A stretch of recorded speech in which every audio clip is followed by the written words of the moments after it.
Okay, now. So I should be getting. I've seen your feed I'm out. looping over out. here. Yep. That's what you're using for Zoom. Yeah, but it's not. That part isn't working. That part isn't working. Oh, that's interesting. Because it's showing yourself. Let's see if I switch cameras. So I should be choosing that camera, which should be the feed from there. But I'm just getting. Yeah, it looks right. Is this one the Zoom right here? Yeah.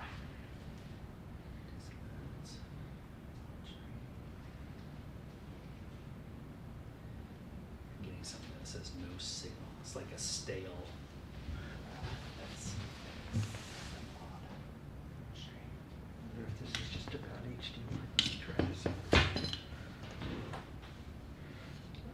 wonder if it's that one. I can never remember. What's HDMI output? Which one's in and which one's out? Pretty sure it's that. I mean, it looked right. And when you walked in front of it, I could see it's kind of changing itself. Let me turn that back on.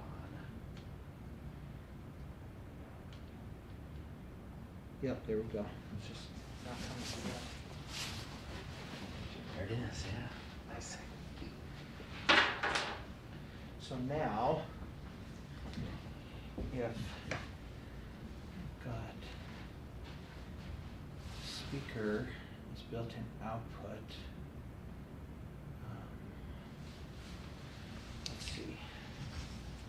So it's coming in. So So you should have audio coming in with it, right? but I need.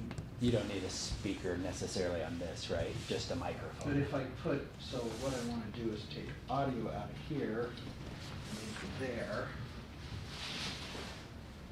Oh, in case someone Actually, on the I'll remote just. side is speaking. Hey, do you want to go grab just a handheld mic? Yeah. And then just plug that into the output. Yeah, we'll just plug it into the microphone jack.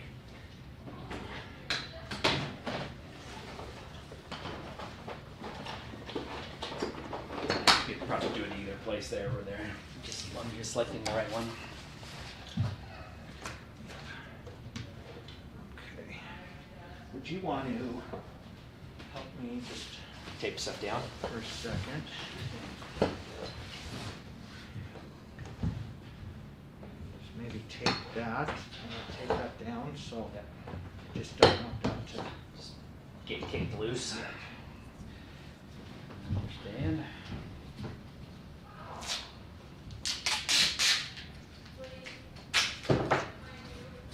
How are you, sir? How are you?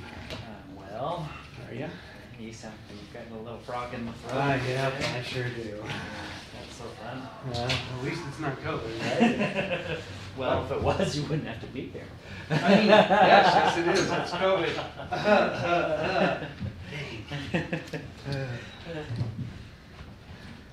All you have to do is just say the word, though, and maybe they'll send you home. Oh my gosh, I can't believe the line. Hey, Blaine. How are you today? Absolutely I'm crazy. great. How are you? Close to Well, I'm 10,000 today. running around. These things crash. Running around. Like 9,800 and something. Oh my goodness. Unbelievable. I really appreciate you coming over, Mark, and Yeah, of course. correcting my, I should have double checked No problem those. at all. But when you started coming, I just moved on to getting the Zoom. It's all right. These chargers are a dime a dozen. She Blaine can get some.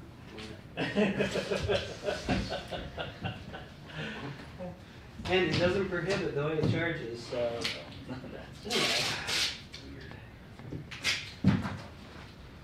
Yeah, yesterday when I went to go pick up my son from daycare,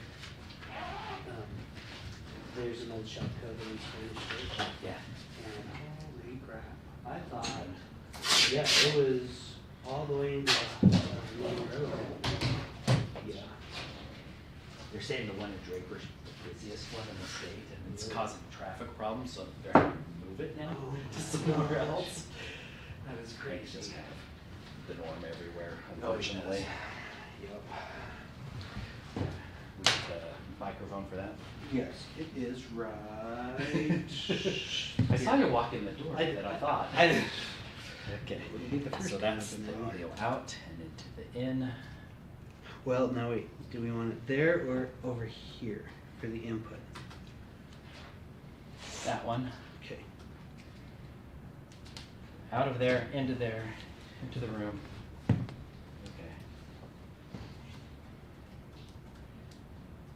So now, are you on Zoom on one of these that you can Yeah. talk into so we get it overhead? I'm just sending Let me make sure we got this correct. So the speaker output needs to be the built-in. Speaker's the not- built-in. Okay, that's good. That looks good. Oh, we only have one jack here. Oh, that's really the. No, she told me earlier. Nope, nope, nope, nope, nope, Okay, nope, you're nope, not doing nope, it. nope, nope, nope, nope. Just know. Okay. So if you wanted these wired. Oh, that was what was in your hand. Oh, switch where are it the in, yeah, so wheels? plugged it in over The what? here. None of the chairs have wheels. As long as that is always direct and not going through a switch, you can have your switch off of this. Yes, that was approved on If you November wanted to 9th. set it up that way. Okay. And if it makes sense, we could have Ryan move that over here so they're both together. That might be a good idea. I've got to get him to put one downstairs too. Oh, okay. So while he's here, he just do both. Well, it'd be easier to just do another drop instead of moving it. Moving that will take him like 15 minutes. Another drop will probably take him 3 hours.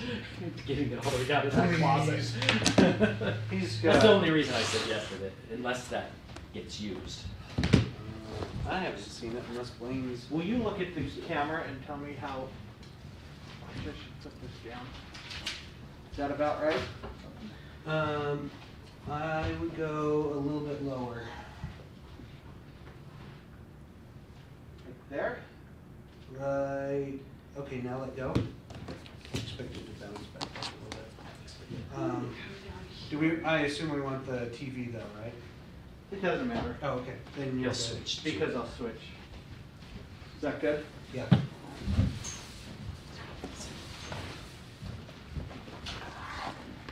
I can't go to Adam's meetings anymore. They're exhausting. Was there a sensitive topic today? Okay, so here's an issue. Everyone in the office had their door closed while they were joining the meeting. That's why we wondered. It was really kind of unusual. Not really. So, that's what I should be displaying. That's what's coming out.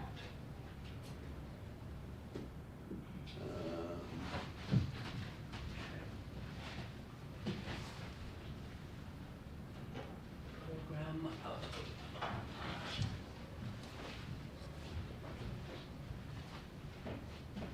What's coming to the live stream is that though. That's interesting. But it's not what's coming to the output.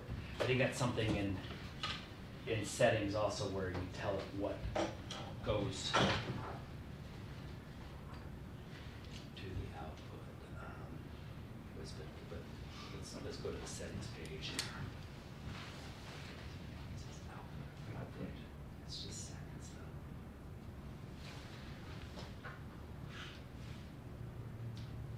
It doesn't say the actual output. Yeah, unless that just froze up again and it's stuck on that. No, because I switched it and it switched here.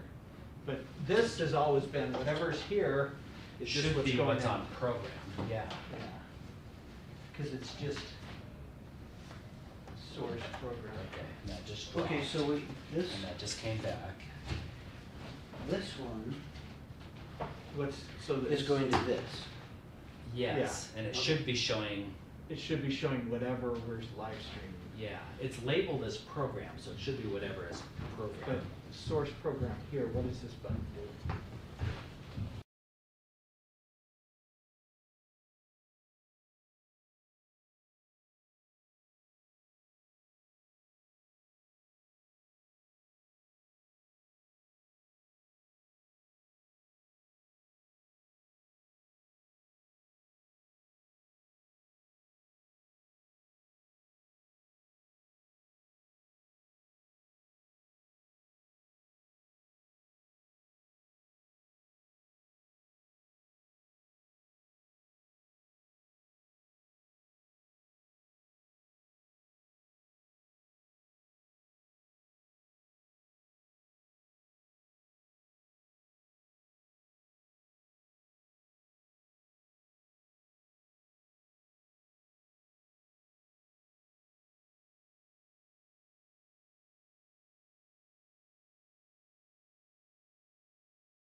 because we're on mute, so.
Start till you actually start.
Go ahead and get started. Welcome everyone to our study session today. We're going to talk about FTE allocations. Appreciate Jason Sundberg being here from the business department. We excuse Rob, who is at home, but he is joining us remotely. So welcome, Rob. Thanks, Superintendent. Hello, everybody. Hi. And you can hear while he's home.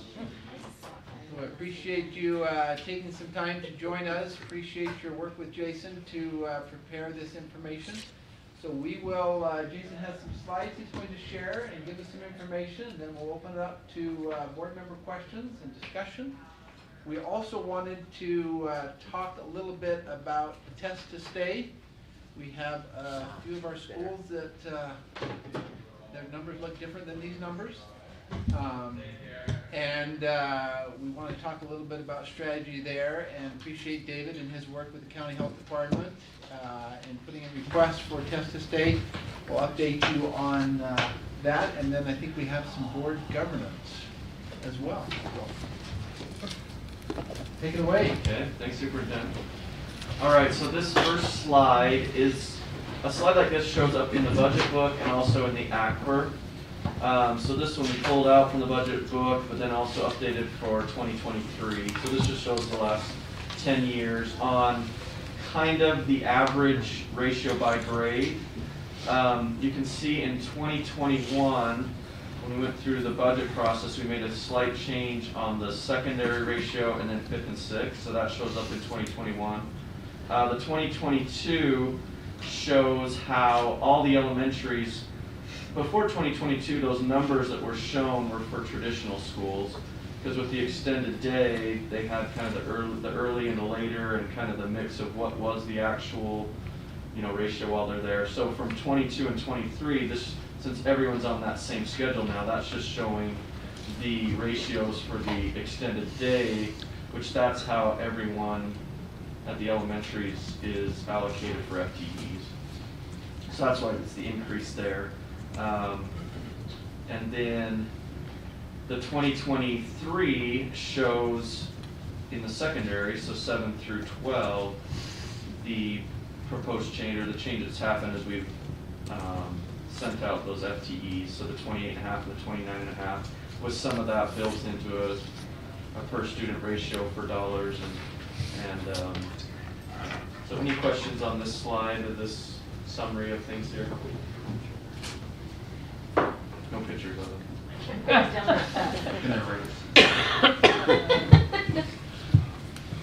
Okay, so the next one, I wanted this to be put in there. So the cost to reduce class size district-wide K-12 by 1 student. So if we said 2, we just double it, etc.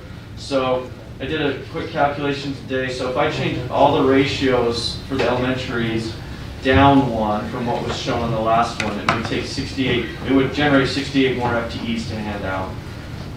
And then at the secondary, doing the same thing, instead of 29.5 to 28.5, going 27.5 and 28.5, be 49 more FTEs, so 117 FTEs total. And right now, FTE, once you add in all the benefits and insurance, it's anywhere from 95 to 100,000. So 117 FTE is about $11.5 million. And so if we wanted to reduce class size by one, you're saying it's close to a $12 million ask, and it's $12 million every year.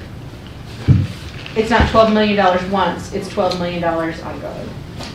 I just want to make sure we articulate that. And then, ongoing. And then, but in a few years, when we say how much does it cost to reduce, It's going to be by 13, one, it's gonna be 14, more or because 15, we have more yeah. to start with, and the teacher's cost. Right. will be up. So, because this, just when we first started this, Rob and Randy were both saying before it was about 9.5, and that might have been last year or the year before things have grown.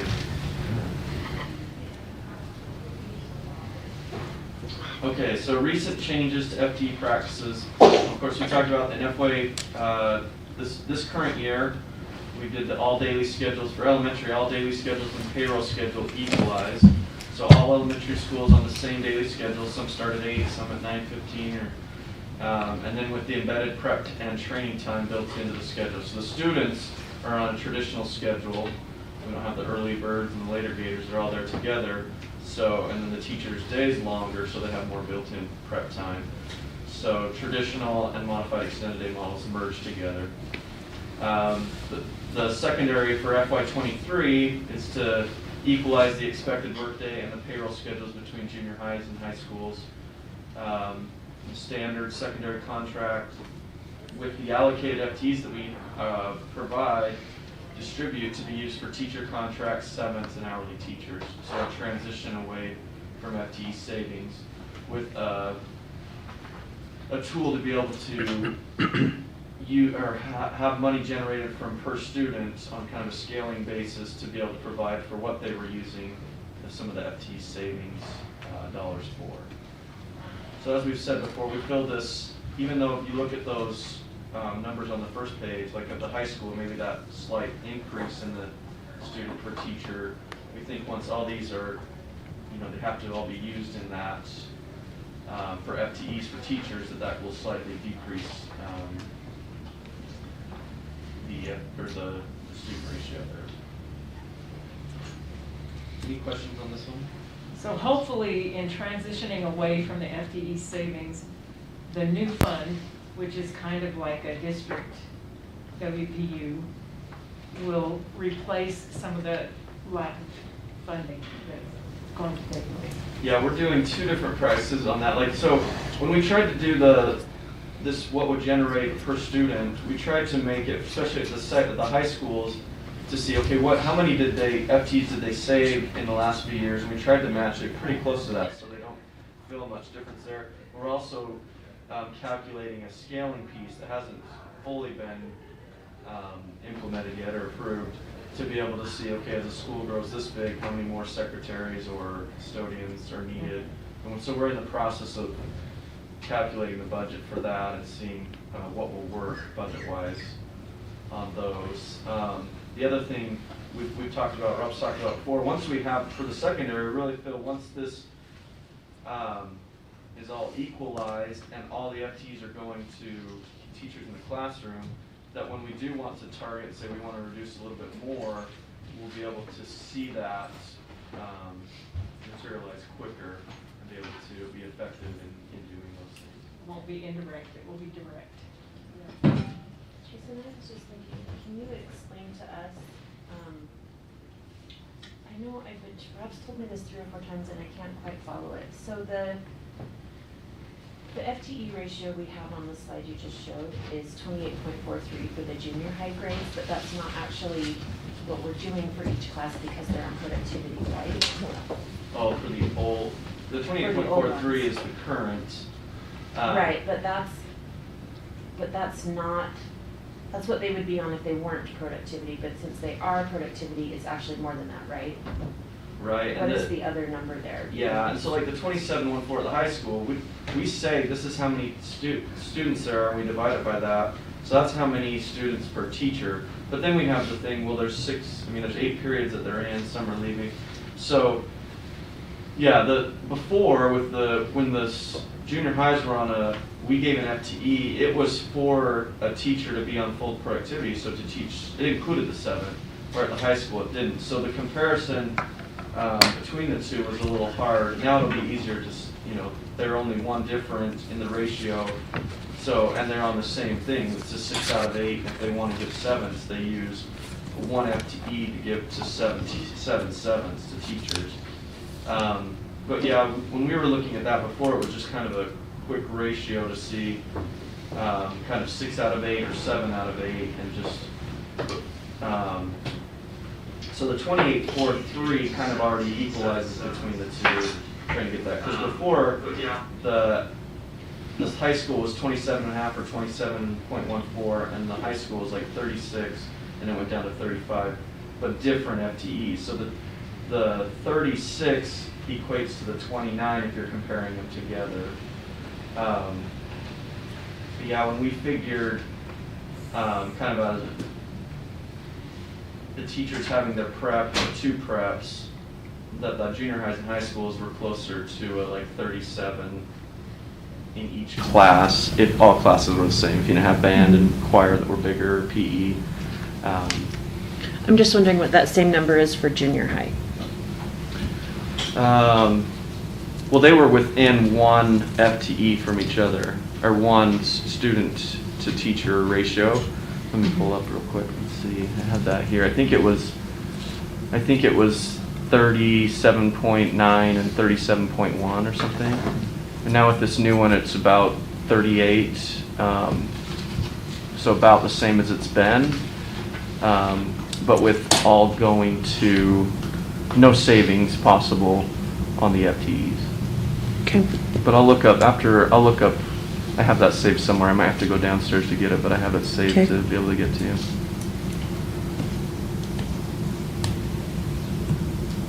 Okay. So that 11.6 million, that includes the cost of insurance for the employee? Yes. And so if we allowed, let's say, someone to sell a second prep, so they could sell 2 preps, that would at least save, if we had some teachers able to do that, it would save a little bit more money, so that we wouldn't have to get insurance, right? Yeah, there's always that, and that's what, so that's what we're hoping some with this new plan where all the teachers in the secondary are on the same schedule. The only difference is some will have 7th, some not. But at the high school level, right now the number of teachers on 7ths is like 25 to 30%, and the junior highs it's more like 85 to 90. And with giving those extra, where 1 FTE can be split up to 7 7ths, they can actually get more class sections the more 7ths they give. So we're hoping that the high school level, instead of 25 to 30, it can grow where possible. In an English department or math where it can grow to 50 or 60, they're going to get the benefit of more sections, but then the district will also benefit from less insurance costs because, yeah, if you use 5 of those FTEs to give 7ths, that's 5 FTEs you're not offering any insurance on.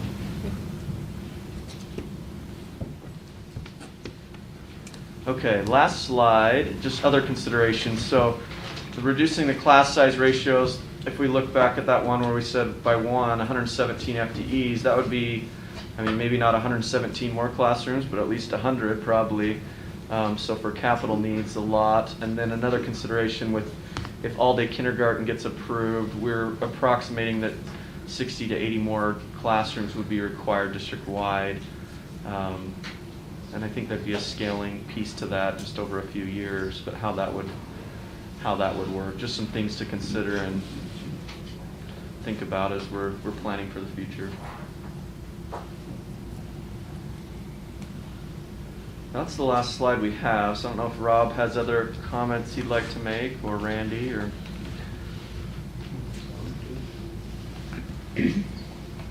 Well done, Jace. No additional comments for me, and it'd probably be horrible if I keep talking, so.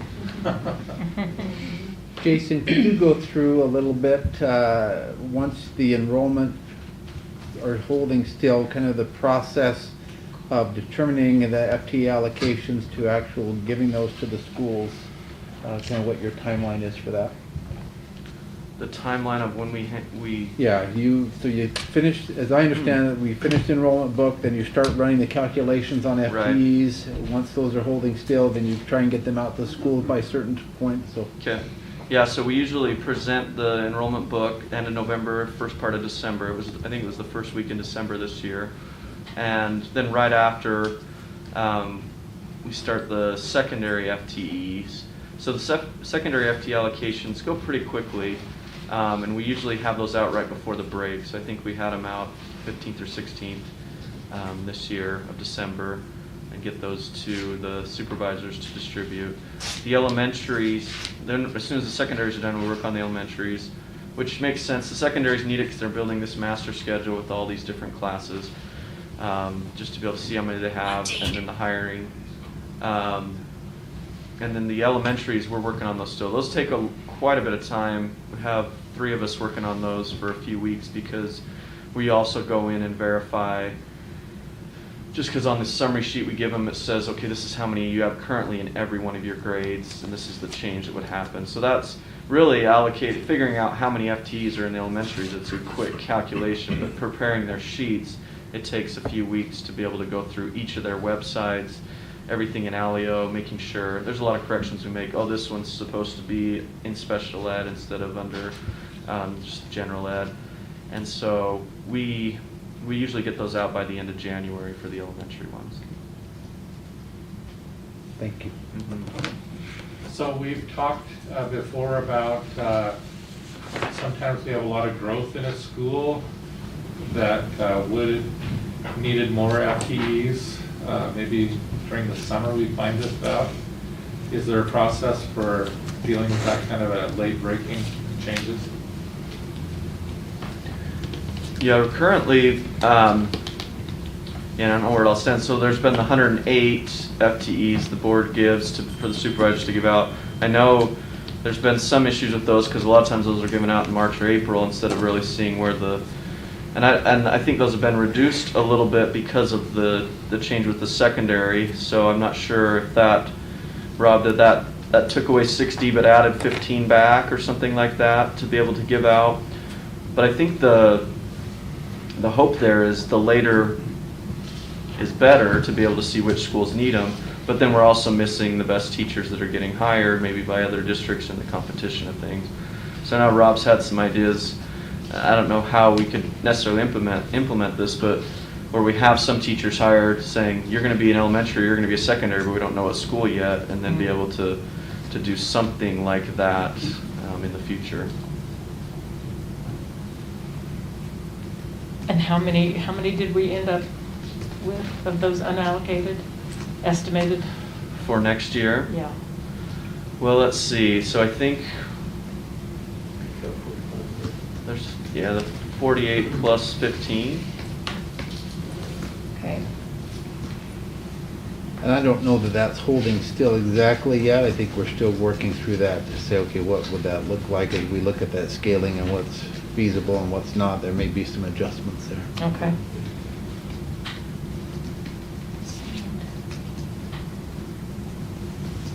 Any other questions? Well, I guess we need to kind of ask ourselves, at what point do we actually impact class size? Is one student adequate to say, okay, this is worth it? I think we have to look at our whole array of priorities and say, at what point are we able to make that investment? To me, it's kind of not impactful until it's like 5. So. Yeah, and and then obviously, if we're talking about potentially a $12 million dynamic per kid, we're talking about $60 million per year, which is significant. Jason, do you mind sending us the slides? And then as you talked about the dynamics with the kindergarten classrooms, I believe in the legislative fiscal note on the bill that's talking about potentially like having full day kindergarten and like giving us the 3 years or whatever to implement it, there's no dollars there are no dollars allocated for capital expenses in that bill. Is that correct? I'm not sure. Yeah, I believe that is correct. Okay, so it's really the price tag for full day kindergarten. There'll be a significant price tag for us if we have to add 80 additional classrooms in schools, whether that's through portables or satellites or additional builds or whatever. There's going to be a significant capital expense that's not going to be covered by the state that we also have to figure out, especially if it's in like a 3-year plan. Like that'll be a significant cost for us to deal with. Right, I think the only change would be instead of getting, what do we get, 55% now for kindergarten? Yeah, We'd get the full We'd get the full. WPU, but That's then what of course the we state have to have funded like a it. full-time FTE in the classroom and Correct. aides and whatever when the class sizes get too big, so. I'm going to comment about your comment, Ada. I was just sitting here thinking about it, and the problem is the way that we assign FTEs, we wouldn't, even if we say did the $11 million and we did one per whatever, those FTEs would end up being unequally allocated between schools that have really small class sizes and schools that have unusually large class sizes. And so the problem is I think one sounds like not very many, but for the schools that have 35 fourth graders or whatever, they might get a whole extra teacher, which would mean now they've only got 30 fourth graders or something. And so if your school only has 22 fourth graders, then yeah, you wouldn't get another FTE because you're already way under the ratio. And so I do think when we talk about reducing class size, it's more complicated than saying True. across the district you would lose one student per class. It's Yeah. your biggest classes in your biggest, the biggest need would see a significant reduction, and class sizes that are already very small would not. But that's kind of fair, Yeah, right? I understand what you're saying. So in actual practice of applying that 11 million, it would help. It would make a big difference Uh-huh. in some areas that are really struggling with already unusually large classes. So I think it's more complicated than saying one isn't very many, because it isn't, but it wouldn't be one. It would be 5 over here and none over here instead.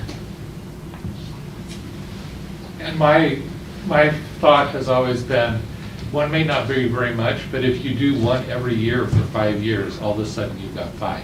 Yeah. And that is a big deal. And that But is if a you big just deal. say, one's not much, so we're not gonna do any, then you never chip away at the problem, it seems to me. But I think it's also part of a larger conversation where, as we're seeing fewer and fewer people choosing teaching as a profession, and we replace a certain amount of our employees every year, whether it's due to retirement or family choices or whatever, it now becomes a much heavier ask. I feel like as we have fewer and fewer teachers choosing to be teachers, this is going to become a harder and harder piece to actually address and shift. And then you throw in the fact that we're also a growing district where we had multiple elementaries that were 200 over what our projections were, and 200 kids in an elementary school is significant.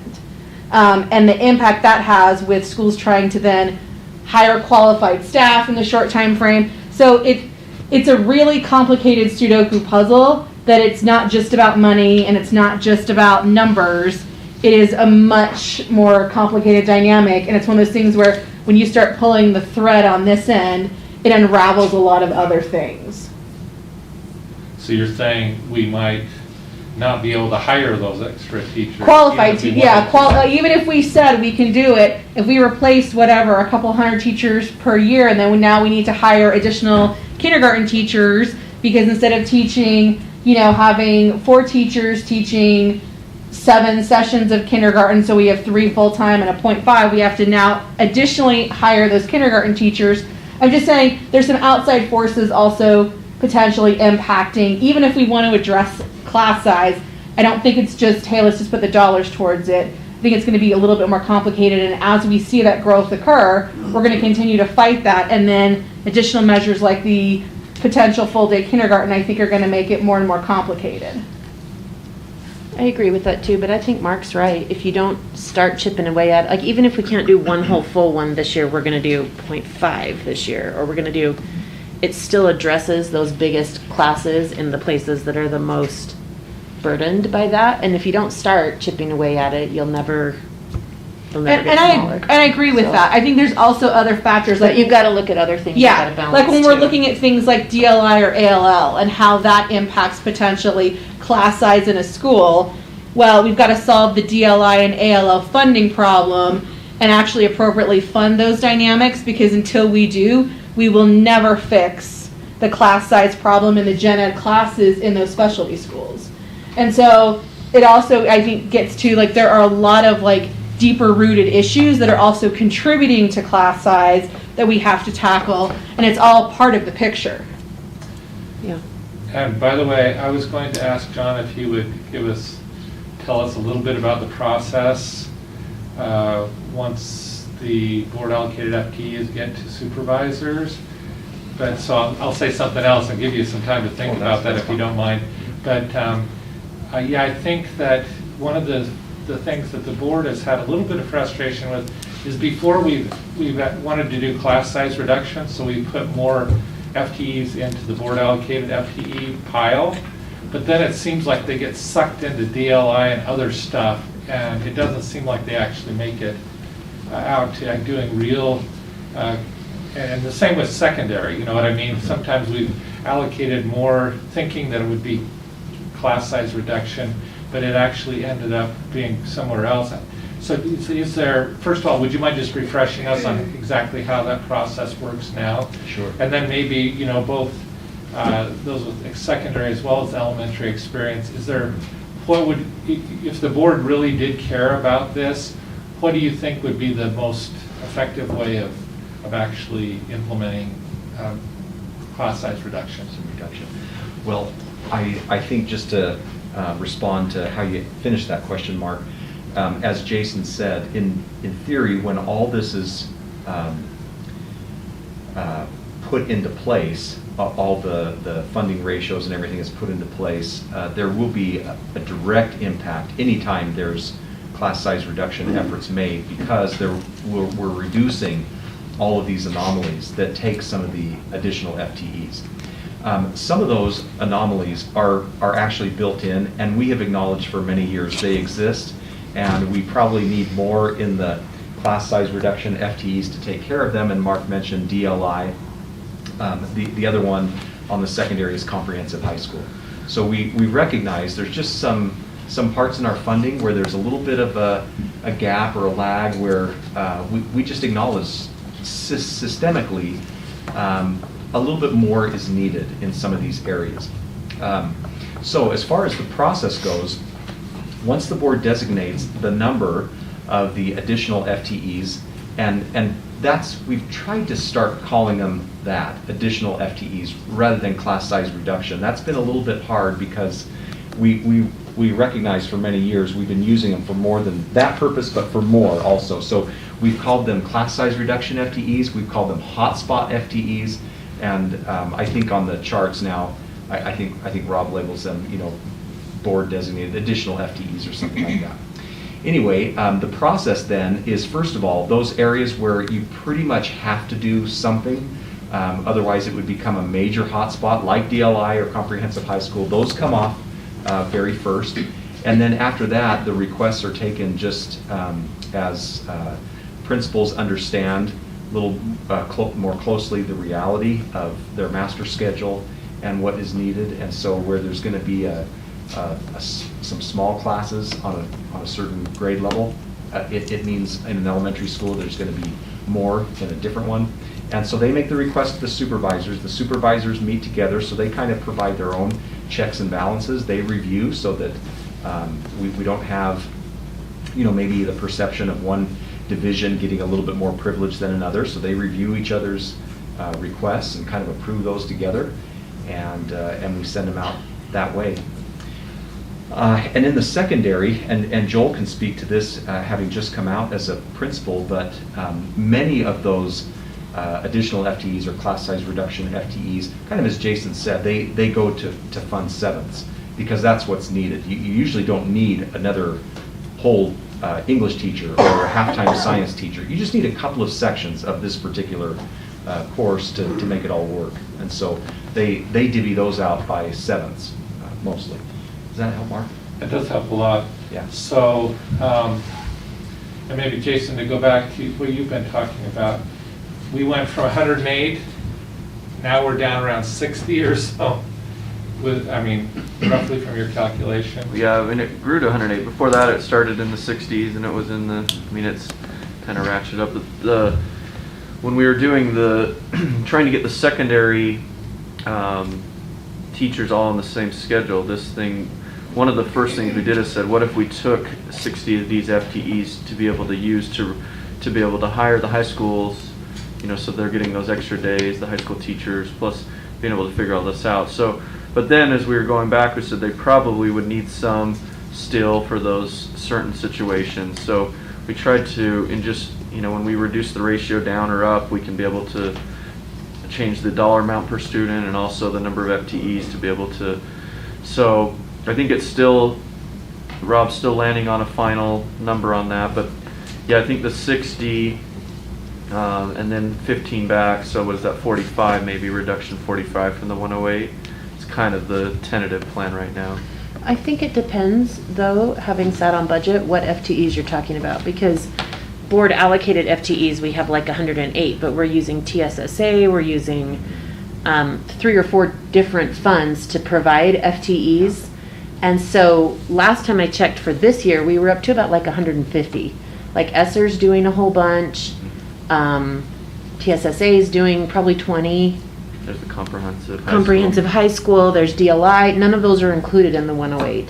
So that was part of why I originally was talking to Rob about this, that this doesn't feel like a hotspot thing anymore if there's 150 of them, Right. So I'm also getting the feeling that part of this reduction is we're getting rid of the productivity in junior highs, and the FTE savings. So I think some of that will deal with the hotspots in secondary, right? Like we're giving them another mechanism to deal with hotspots rather than just having the supervisors deal out these FTEs. So I'll just be open. It feels like, are we going to make it this year? With only 60, like, is that enough to cover all the hotspots? Or are we going to have fires burning all over the district? So is that true that it's not as bad as it sounds, or am I concerned unnecessarily? I think my sense is there's a general level of concern. What that will look like, you can forecast, you can predict, you can model, and then you wait. And principals take those FTEs, build their master schedule, and then they say, a hotspot could be a number of things. It could be a surge of enrollment later than we anticipated, and so class sizes go up. It could be, if I'm going to offer this class and only 20 people are taking this, I need some extra FTE help because or I cancel the class, so what do you want me to do with this? And they come to supervisors and say, I'm trying to build this master schedule and meet all of the student requests that I have in the best way possible, and so my science, I need an extra half of an FTE to create 3 more sections of science and bring those numbers down from 40 to 37. And so it's a hot spot because based upon the FTEs, you may have lower in English and higher in science because of enrollment, because of choices, and so you've got to get some extra there. Even though you're lower in English, you can't just take those English teachers and have them teach science right there. So there's that hot spot I know it's hot right now because I put my master schedule together and I've got these numbers. Then there's a hot spot that later on that says, I didn't anticipate another 150 students coming in and raising all the class sizes up. So I think hot spot is a relative, it's whatever the principal feels is hot at the moment. I think is the hot spot because they're putting those master, and that's why some of those board FTEs were allocated in March and April as they build their master schedule, because they know right then there's a problem. If we give them the FTE in August, it's a little too late to fix that problem. Now, there may be other problems that surface in August, so I think we're trying to address the needs of the principal when they have the problem. Long story short, will this solve all of our problems? No. This will probably cause some new problems. But it's an attempt to address some challenges that we see in class size and funding ratios and equalizing that across our secondary schools to build some opportunity to get after class size reduction in the future. But there's some things structurally that we need to address before that we can go after that because of the imbalance in the structure between the junior high and the high school. And I would say it's probably not correct to say we're taking away the junior high productivity, but we're adjusting that model to allow for equalization across high schools and junior highs where they have the same class size ratios but a different pay structure, different contract structure, but they're teaching the same load of students. We need to make some adjustments there to equalize that high school compensation. So one of the concerns I have are, I feel like our secondary principals are a really good team. And because they are a good team, they do a lot of communication, and it will come down to, like, say there's only 3 FTEs to be had, and I'm like, look, I really got to have it for this. And Amber goes, oh man, I really needed it for this. But then Julie tells us what she needs. So we say, you know what, give it to Julie, right? And so I know it's going to take a while, but I'm hoping that by getting everything kind of on that same page, that I feel like there has been this kind of survival mode. Like, you know, certain teachers that will say, give me 36, 37, whatever. And I think we're starting to see the effects of that even more now. And so this has to be able to, you can't have a teacher who traditionally maybe has a higher demand for her class or his class, and who'd be willing to do that, and then have someone who won't, right? So I think that we have to be just really careful and almost get our principals out of that habit where they're willing to do whatever to make it work in their school, to know, because if we don't know what the reality of the need is, we can't properly address it, right? So I very much appreciate all the things they do to make things work with what they have, but we're going to have to ask for some very real-time feedback and what needs to happen. And for me, one of the things that's connected to is, as we're looking at teacher burnout from regular burnout plus COVID, you know, if you've always carried a higher load, you know, that I feel like that is exacerbated more than ever now.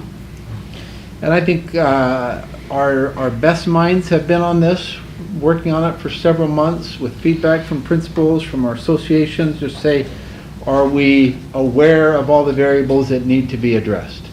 And we keep going back to say, okay, are there additional variables? The business team will model things and we'll take it back out to principals. So I think right now this represents our best understanding of how to address it, and we'll just need to be flexible as we go and adjust as we need. So that answers your question. Yes. I'm cautiously optimistic that we will be in a good situation, but there are these variables and a whole host of other variables with labor shortage, with inflation, everything else that, you know, if we could control the variables, I think we'd be in a good situation. But there are several variables that we don't control that we're going to have to adjust and modify and deal with as they come. Yeah, and I apologize for saying, you know, we're eliminating productivity. What I think we're really doing is creating a more equitable salary structure for all of our secondary teachers. And I really think it's going to be better all the way around. But I am a little bit concerned in the transition that could be a little bit painful. I think that last year we kind of went after the elementary, some inequities there, and I think the secondary's probably sacrificed a little bit for elementary. This year it's probably going to be a little bit the other way, where elementary may have to sacrifice a little bit for secondary. And it's just, we don't want that to be too much, I think. For particularly elementary teachers, that we're, I mean, that's where we hear, when we hear of a class of 45 in elementary, that's really concerning. So we don't want to. I think too, it might just cause, I think what we may have to do next year is remind people that we're having a shift in how we're going about this. Because for example, I have a child that was in a class that only had 4 students in it last year because a couple kids dropped and blah, blah, blah. But you know what? Then we shouldn't have been offering that class anymore. Like, I mean, I love the teacher. He had a great year. But, you know, I mean, that's a class that we shouldn't be offering. If only 4 students with a high school of 2,500 kids want that class, we can use that 7th, you know, or whatever, more effectively probably in another place. And we may just have to make some of those hard calls. You know, this teacher wants to offer Chinese 4, but only 3 kids in the school want Chinese 4 or whatever, unless you're Julie's daughter. Just kidding. But, you know, I mean, so we may have to look at some of those things, but we've always offered X. Well, okay, but only 8 kids are signing up for X. They're nowhere near the ratio. We're not going to offer that class at this school anymore. So I mean, those are hard decisions, and I know they'll be difficult, but you can't have an English class with 45 because you've got, you know, whatever CTE class with only 8 kids in it. So. And I think as we make these changes, I think one positive result will be in stripping away the Band-Aids, we'll see the real size of the wound. In other words, we'll be able to demonstrate to our patrons and to our legislators that this is the real cost of offering a full curriculum to your children. This is the real cost. And it may be painful as we make that adjustment, but at least we can point to it and say, these are the sacrifices that we're having to make in order to give your child a good experience in your core curriculum. But it may be painful. Yeah, and Rob and his team, they do more with $1 than most, and we'll continue to have that mentality of try and do the best we can for our students with the limited resources that we have and create wonderful, engaging learning opportunities, reasonable expectations for our employees across the district, but it will be a challenge. Well, and I think we just need to also be extra clear that it's a multi-year thing, right? I think sometimes when parents look, they want to see kind of well, what are you doing right now? And so I think as long as we are all very clear that this is the first step on the way to where we need to be, and ask for, you know, some patience there, I think that will go a long way with the public as they understand really just how complex it is. And I appreciate that, Stacy, because it's multifaceted and it takes several years to get things in place to be able to do what we need to do. But like Mark said, if you don't start, then you never make any progress towards. So this, I think, is a good start this year to make some adjustments, to learn where we got things right and where we didn't, so we can continue to make adjustments. But just again, my concern, there will be several variables that we are dealing with this spring, and this will be one of them, but it won't be the only one. Anyway, I really appreciate I know this is difficult to forecast the cost of reducing class sizes by 1, but I think it gives the board a good ballpark figure that we can kind of think about as we consider different options and weigh the costs and benefits of class size reduction. So I kind of doubt that the legislature will be going after class size reduction. This is probably something the board has to deal with, and so it's great to have those concrete numbers. President Clement, one other topic, are we finished with this? We wanted to just make you aware, this is a changing dynamic from hour to hour with the number of COVID cases, active cases that we have in our schools. The dashboard we try and keep that as up to date as possible, but you'll see, particularly in that graph, it's just very telling the jump that we've had in the last 2 days. Are we finished with this? We wanted to just make you aware, this is a changing dynamic from hour to hour with the... Wow, I thought I sounded more professional than that. Okay. So, our secondary schools, particularly our high schools, you see their active COVID-19 cases there. You see that Orem High is in a test to stay. They've reached that threshold. I will let David Stevenson, he has been in communication with the county health department, making them aware. We had a meeting this afternoon, kind of emergency meeting to see where we're at and what support they can give us. So David, you just kind of want to give us an update on what test to stay looks like. I also wanted to, tomorrow in our leadership meeting, we are going to discuss what standards or expectations do we set for our schools. How do we support them when they do not have enough employees on site to be able to run the traditional programs at their schools? And what does that threshold look like, and how do we've already got schools that are bringing people into large meeting areas to combine classes just because of employee illness and employee absenteeism associated with that. And so we're in the middle of a challenging situation with the rise of cases right now. So David, let's talk a little bit about test to stay and where we're at. Sure. And just to put it in a little more perspective here, here's our school year, and here's where we are right now. Yikes. We've increased by 300 cases just today. So yes, we had a meeting earlier today with the Utah County Health Department, and Orem High, you can see that their enrollment is below 1,500. Yep. So if it's up to 1,500, the threshold is 30. And they, as you can see there, they're at 35. And so we've initiated the test to stay protocol, which means we've contacted the Utah Department of Health, and they will be conducting this test to stay. I'm pretty sure it's not going to be happening tomorrow. I think they're a little bit backlogged on the requests that they've received from other schools throughout the state. It could be a few days before we're on their schedule to conduct the test to stay. In the meantime, they're saying that the students can just continue going to school.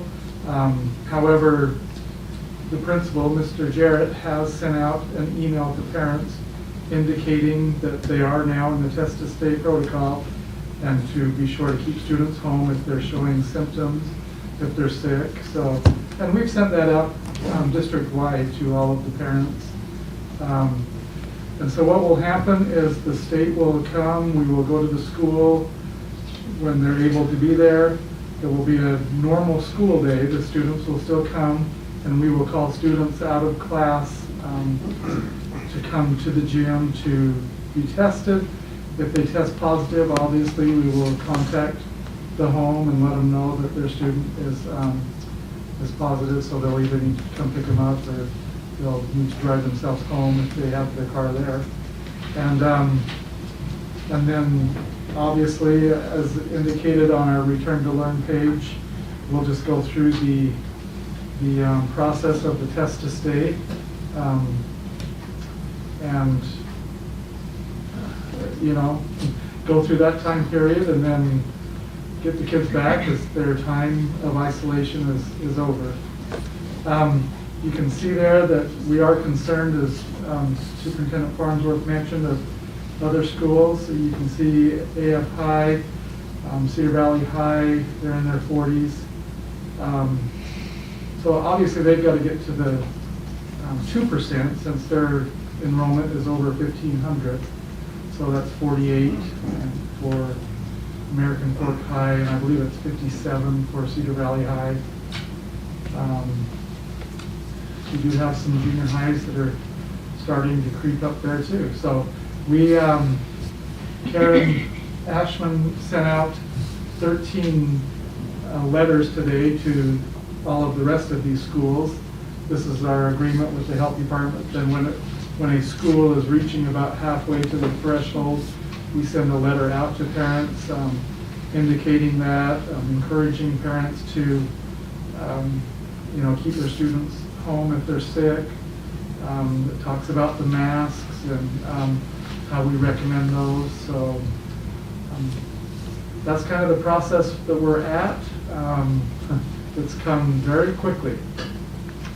David,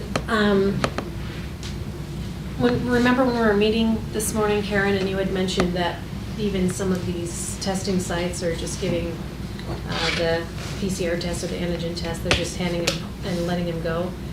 Part of it says if our students are absent, that from the test to stay event, if they were gone, that they have to be, tested before they come back. But if they're, and our policy here is that they have to get a test from one of the testing centers, and those home tests would not be accepted. But now are we kind of changing that because we have health departments that are switching that for us, or what are we doing? These are the guidelines from the health department. I anticipate some changes based on what's happening throughout the state and the ability of the state to be able to conduct all of these tests to stay events. So I don't know what's going to give, but I'm assuming something will give. There will be some changes just based on that fact. I know that the Utah County Health Department is working closely with the Utah Department of Health to figure all of those things out. There's anticipated guidelines, changes with the guidelines coming out. So I don't know how that will affect the whole test to stay protocol, but as of right now, this is what we've been told as far as those at-home tests that they currently don't count, but we will see. So what test are they actually using? Is it a rapid test then? Yeah, it's the rapid test. So they'll have it within 15 minutes at the school, and those students will be carefully and isolated at the school until the parent can come and pick them up. Are teachers going to be tested also? It's optional for the employees. This is not a criticism, but an observation, but anecdotally, in one of my schools, parents are not receiving their notification of exposure until almost the entire exposure, the quarantine is expired. Sure. And I've actually, I was tested 2 weeks ago and I received my results in 15 minutes. I'm hearing now that the rapid test that people are going to, they're 2 or 3 days out now. And the nurses have that responsibility to notify once that, and I think they're backlogged as well. Probably, we have a fair number of nurses that are sick too. Yep. So they can't send out the letters. Any further clarification or questions on test to stay? So will you let us know when the day they actually choose to do that? Yep. Yeah, we've submitted the request, and as soon as we know, we'll let you know. Just one other point I wanted to make, the numbers on the dashboard do not include the at-home test that some students are taking. No. It's just the verified test through the health department. And it doesn't include staff positives either? No, students only. And it is highly likely if these numbers continue, we will submit more requests for tests to stay tomorrow.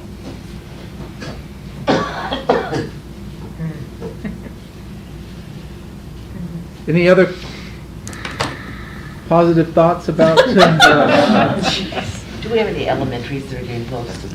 Yes. We have Save the Lilies at 15, Mountain Trails at 14, Belmont's at 17. Liberty Hills 15. Liberty Hills 15, so. Scares me for those because that's like 2-3% The already. high schools have all done the test to play protocol last year, so, as we go into Orem High and some of these other schools, they have an understanding of what we're looking at, just on a larger scale, obviously. Just to clarify the email communication, Jason is a patron of Orem High, and he said the email just came through. There was an email sent yesterday saying our numbers are coming up, please be cautious. That's a standard email that we send. We asked them to send another one today indicating that we are in a test to stay protocol. We've made the request with the state to have that happen. we'll inform them as soon as we are aware of when that will take place. I think a second question, in the way with our caseloads going up so high, that maybe is what I'm wondering about. We talked about a little bit in superintendent meeting this morning. At what point do we not have the staff in a building to keep students safe? And we should be looking at, because, I mean, I'm looking at as a sub, how many open sub jobs there are. And, you know, they're not putting open sub jobs for secretaries or for, you know, aides or for most of those people. And so how do we know that, at what point would we say we don't have enough staff to be having school right now? So there was two things I mentioned we want to talk about. The first was test to stay. I want to make sure we've got that covered. And then the next item is what you were bringing up, Amber, just at what point do we have that school go to digital learning, distance learning, because we don't have the staff there to provide a safe and engaging learning environment for students. We talked about that a little bit yesterday. It's on our agenda to talk about tomorrow with supervisors and the district leadership team to come up with some guidelines to give principals on what that looks like. The challenge of that, I think there's a couple of challenges I think through that. Sometimes you don't know until day of. Right. But if you know your faculty, you've got X number of faculty that are now in quarantine or isolation, and you know your sub rate is at 60% fill rate, you're going to have that problem for the next several days until they come off of that and can come back and fulfill those positions.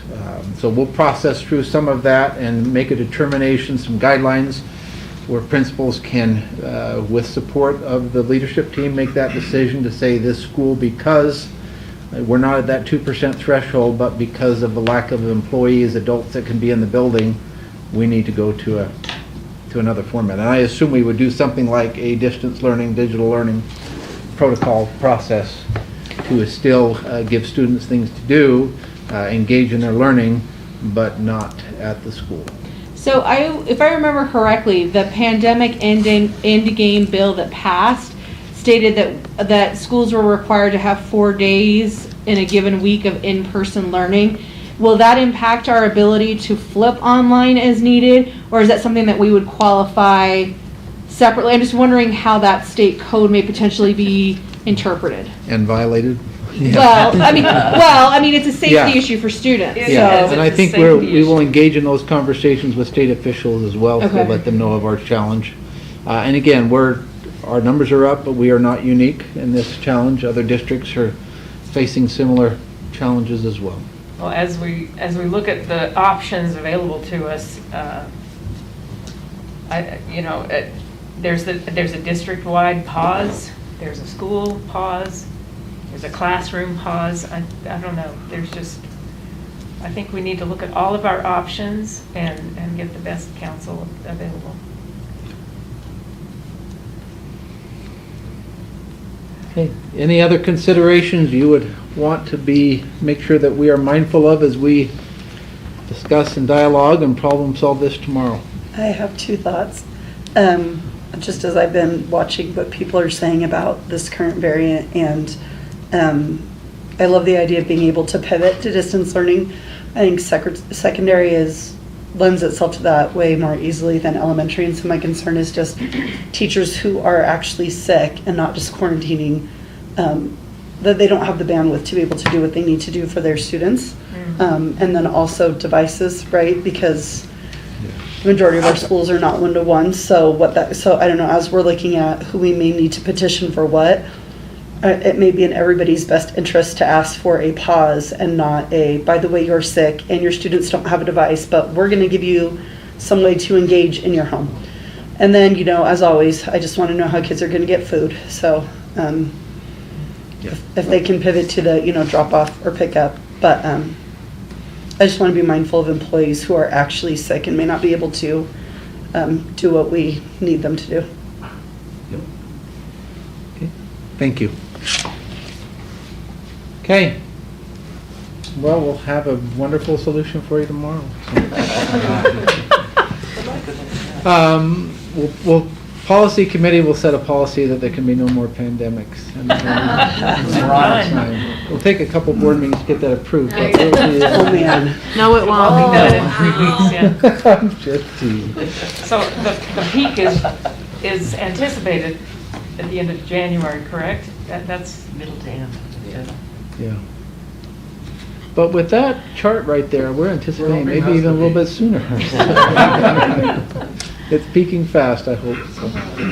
Okay, that is what, we appreciate the additional time to share with you Test to Stay and some concerns that we have with respect to being able to provide safe and appropriate education for our students on site.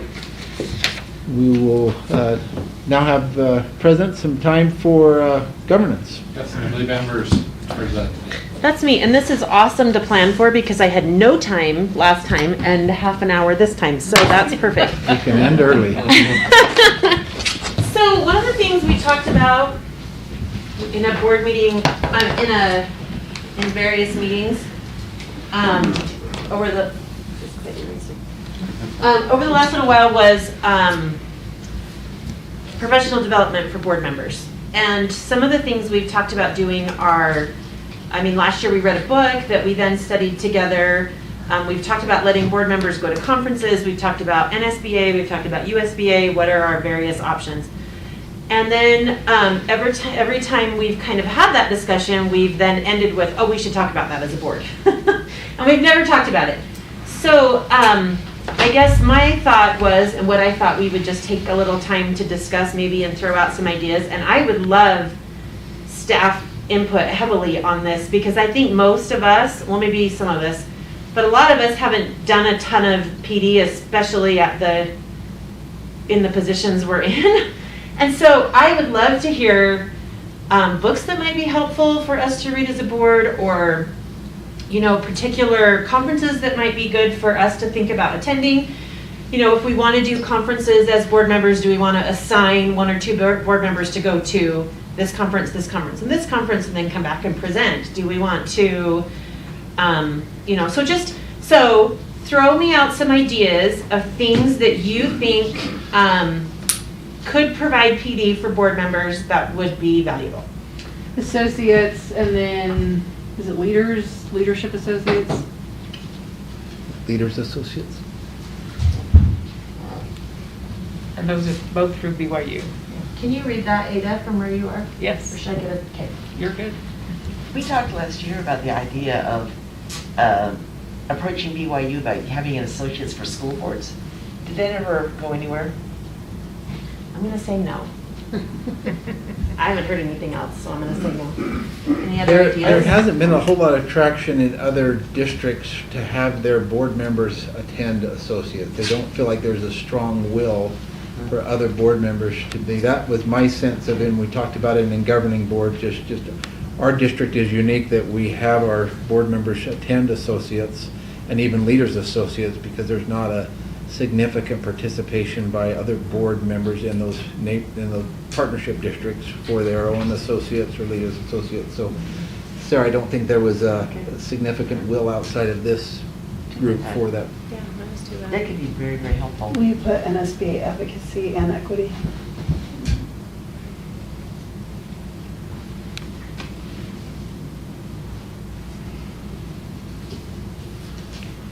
One thing that I don't think we've explored at all is kind of, as you look at best practices, we'll look at other boards, and either in the state or elsewhere. What are other boards? What way are you talking? Visit, look at their website? Or you can call it best practices, but just looking at other boards. I think, I would really think it would be helpful for us to visit another district together. When that group from Atlanta came here, I was just on the outside, but I sensed that it was very healthy for the board to do that. So you're thinking that instead of like a classroom observation, we'd essentially be doing a district observation? Is that kind of how you imagine Do you remember that? what they did? I know that we went to lunch with them or something. I think that's before our time. Okay, so. We don't know. I will say what I think happened, and anyone who remembers differently can correct me. They came here, they met with principals, And teachers, they observed some classrooms. They had lunch and talked to us as a board. What else did they We do? met down at the mall and had some presentations. They also went and met with city leaders. They were very intrigued by like the transportation. I mean, they did a lot of different things, just looking at the entire community. Yeah, I don't think we hosted them that much. I think just Yeah, a it few was- meetings, and the rest they were. Who was it? Who came? Gwinnett County. But who in the, who did they send? You know, there were board members, there were probably some leadership, district Superintendent? leadership, the superintendent, probably the equivalent of our DLT. I think- and- Yeah, and we've had some conversations just briefly about, you know, if, as we move forward on the strategic plan, on let's say secondary literacy is something that we're trying, can we find a district out there that's doing it well, so you can see it from the board perspective, we can see it from the senior leadership perspective, from the school perspective, and be targeted in those districts that we visit that are doing something that we want to do well, or doing that well as a model district. And it wouldn't have to be like in New York City. It could be in Davis, you know, school district where Well, it we. should be a district that's comparable. How does that size, relate Yeah, to what you but- wrote? So Somebody who I'm really nails whatever we Should want board well. members ever attend teacher training classes? Like if we're talking about secondary literacy per se, like I know I've thought to myself, should I be doing like just some of these letters things just to kind of understand better what the teachers are going through? I don't, maybe, and I was thinking this too. Schools and then the district also do PD classes, right? Are there specific ones that maybe would be advantageous either here or here for us to attend? Or even just do part of, Okay, you know, but like could I you- did bear training and it was really interesting. But could you just write down something related to our goal, right? Look at our goal, and so goal-related training of some kind.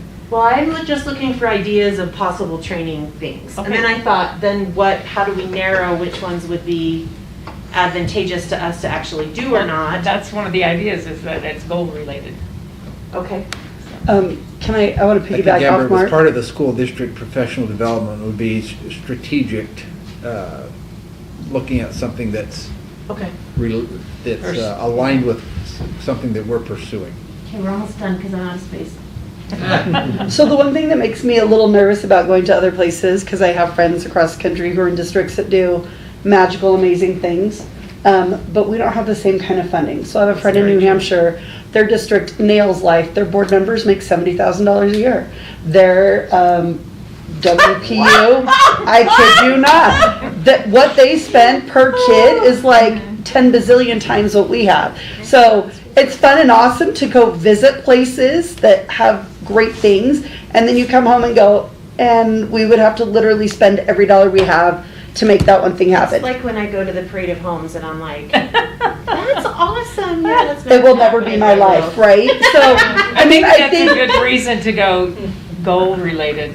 Like, what district does this one thing that we want to do? You know, how could, I think that would narrow it down. Well, and for me, Any other types of things? Go well, ahead, one of the Mike. biggest things for me, which is not going to shock you, is going to be the associated cost with it, right? Because some of these things are huge, and some of these things are, oh, well, you know, we can get books for $15 on Amazon, or, you know, we get X amount of whatever it is with like our partners, we get X amount of slots for a conference, and hey, it's a buy four, get one free, so we can add a board member on for no cost or whatever. So part of it for me is going to be the associated cost with it, because we could take this to a level that is excessive, and I worry about, we also want to make sure it's the best like ROI, right? We want to have a strong return on our investment. Okay. By the way, I was in one of the sessions at USBA, and somebody brought up that we get about 8,000 a student, and Park City it's 16,000 a student. And so it's amazing, Can't even talk within about our own that. state. Yeah, it's hard to. So we need to convince more people to come make their home here their second home. Yeah, second home. Okay. Second home would be a Yeah. good idea. Okay, so if we're looking at specific factors we should consider that would help us narrow which of these is appropriate. So far I've got relevance, right? I think that's kind of cost, return on investment. Is it related to a specific goal that we have as a group? What else? Yeah, John. I just want to add one thing to the best practices discussion. One of We're the, done with that session. I know. I didn't think fast enough and it moved away fast, but one of the services that Hanover Research does is they will find like districts on whatever variables you want to find a similar district on. And in one of our initiatives where we got research done, I can't remember which one it is now, I'd have to go back and look at each individual report. They, for instance, they identified Gwinnett County as a like district to Alpine in size and attention to whatever initiative we were studying. So if it was something where we wanted to narrow down some variables within a goal area, size will always be a common denominator, but they will, there's a partner there that we use already that they'll find someone that we can learn from. Okay. So that, just to keep that in mind. And I don't know that we've totally explored everything that USBA can do for us. And for that matter, NSBA. There are services that they offer that I really don't know anything about. There's one about policy. And I was like, what? I really don't know what it is they offer. Well, I think, and correct me if I'm wrong, but I think if we wanted to have someone come and talk to us from USBA about policy, I would think that would be an appropriate thing to have at a policy committee meeting, right? And Yeah. I'm sure they would come, right, and do whatever we want to talk about. So, yeah, like I think, so what I wanted to talk about is what are the possibilities, what factors we want to consider, and then are there any specific things we want to start looking at right away, or do you want to spend some time researching this and come back in a month or whatever? So I think one of the things we also need to figure out is what of these we're doing as a board fully together and which of these we're doing individually, because some of us are not interested in NSBA and others are. And so part of that is also trying to figure out what of this are we going to let individual decisions ride, and what are we committing to as a Board of Education? Well, and like my desire to do those two events with NSBA is only going to be a desire for 2 years, right? Because we have somebody on the education committee, right? So that is not something I anticipate having unless he's reelected or something. What? She's talking about a member of Congress. Yes. We have a member of Congress that sits on the education committee. okay. at the So federal any level. other factors to consider as we're looking at which ones would be appropriate? Mark and then Annalise. I think one thing to consider too is, does it build board camaraderie? You know what I mean? And I think we can't underestimate that. I mean, Trust. when I've done Board trust. yeah. Just say trust. No, A. Thank you. Sorry. Anyway, Julie let me down I'm there. sorry, we're doing a spell check.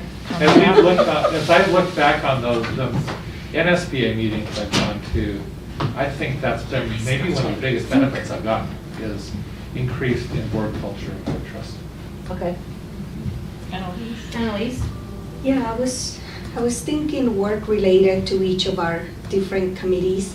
So then, especially if we highlight some priorities to help us deepen our understanding of the work we're doing there.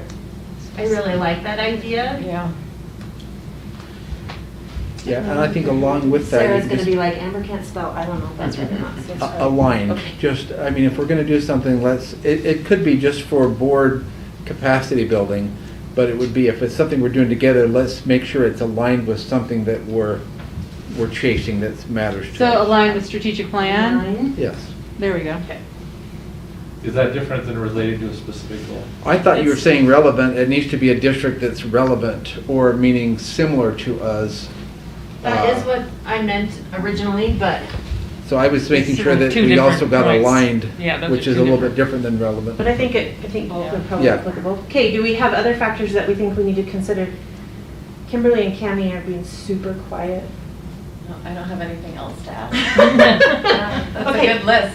It is a Okay, good list. so Are there board members or staff members who know of things right now, these things or other things, that they feel like would meet some of these factors that they think we should start researching if it would be advantageous for us to participate in?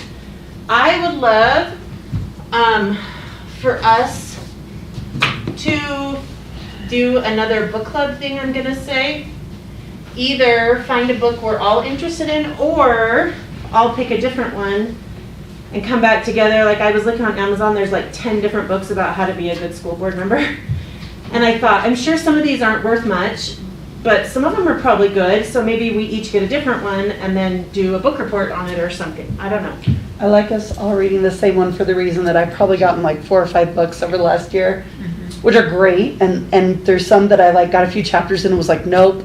And then there were some that I thought, oh, it'd be really great to have a conversation, but we'd never have a space to dialogue about things, or even right? 2 or 3 people read the same one and they, I don't know. I think I like this idea. And I love know the a lot of idea. our district people read various books during the year together. That might be, anyway. But I thought all of us reading our book on board governance has been really healthy and positive. And we've had some really good discussions because of that, so. Okay. I like the idea of everyone There's tons of reading the ways we same could do book. this.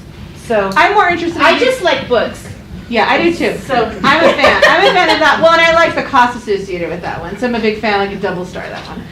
But I'm wondering if we could maybe do like 2 a year, because that one feels like, okay, I don't have time. Like when we're looking at like enrollment projections or budget or whatever, we get 800 pages of board docs. I like the thought of reading like another book, just kind of like is exhausting. But maybe if we pick like one every 6 months, then we don't kind of like, I almost feel like the book was good, but then we almost like kind of beat it to death. Or it was just too much. So is there a way that we can do like 2 of them like in a 6-month increment? And then it also gives us plenty of time to read it and then be ready to discuss.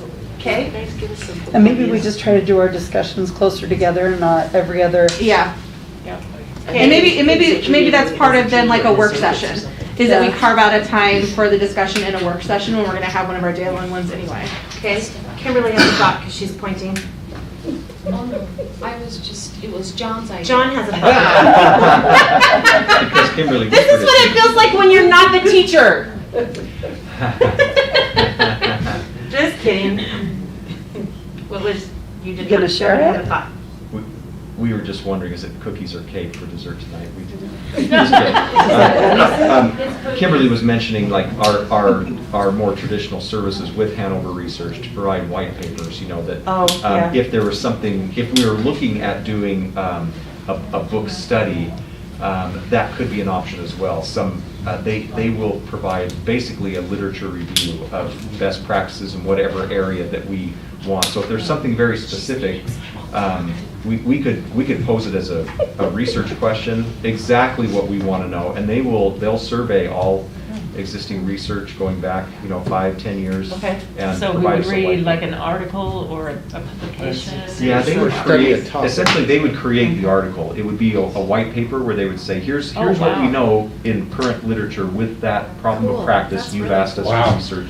Why don't we just have that every week now? That's really I want a new thing How much every does week. that cost? Yeah, I was gonna say, and. We pay an annual subscription. It's like around $38,000, I think. So we're not taking and- advantage of that service? Oh no, they are always working on a project for us. Okay. They're- I don't want any of that. they- You said $38,000 and I just had a heart attack. Well, no, I mean, this is for the entire district. Okay, It's okay. for I'm everybody. just gonna, So Julie, can I just jump in here? You have Giving us the board governance At the next meeting, at the yeah. next meeting on January 25th. So anyway, just start thinking about. No. My turn got canceled, so now I'm taking 2. Just kidding. We have 10 whole more minutes. So I know off the top of my head that Stacy wants to go to the equity conference really bad.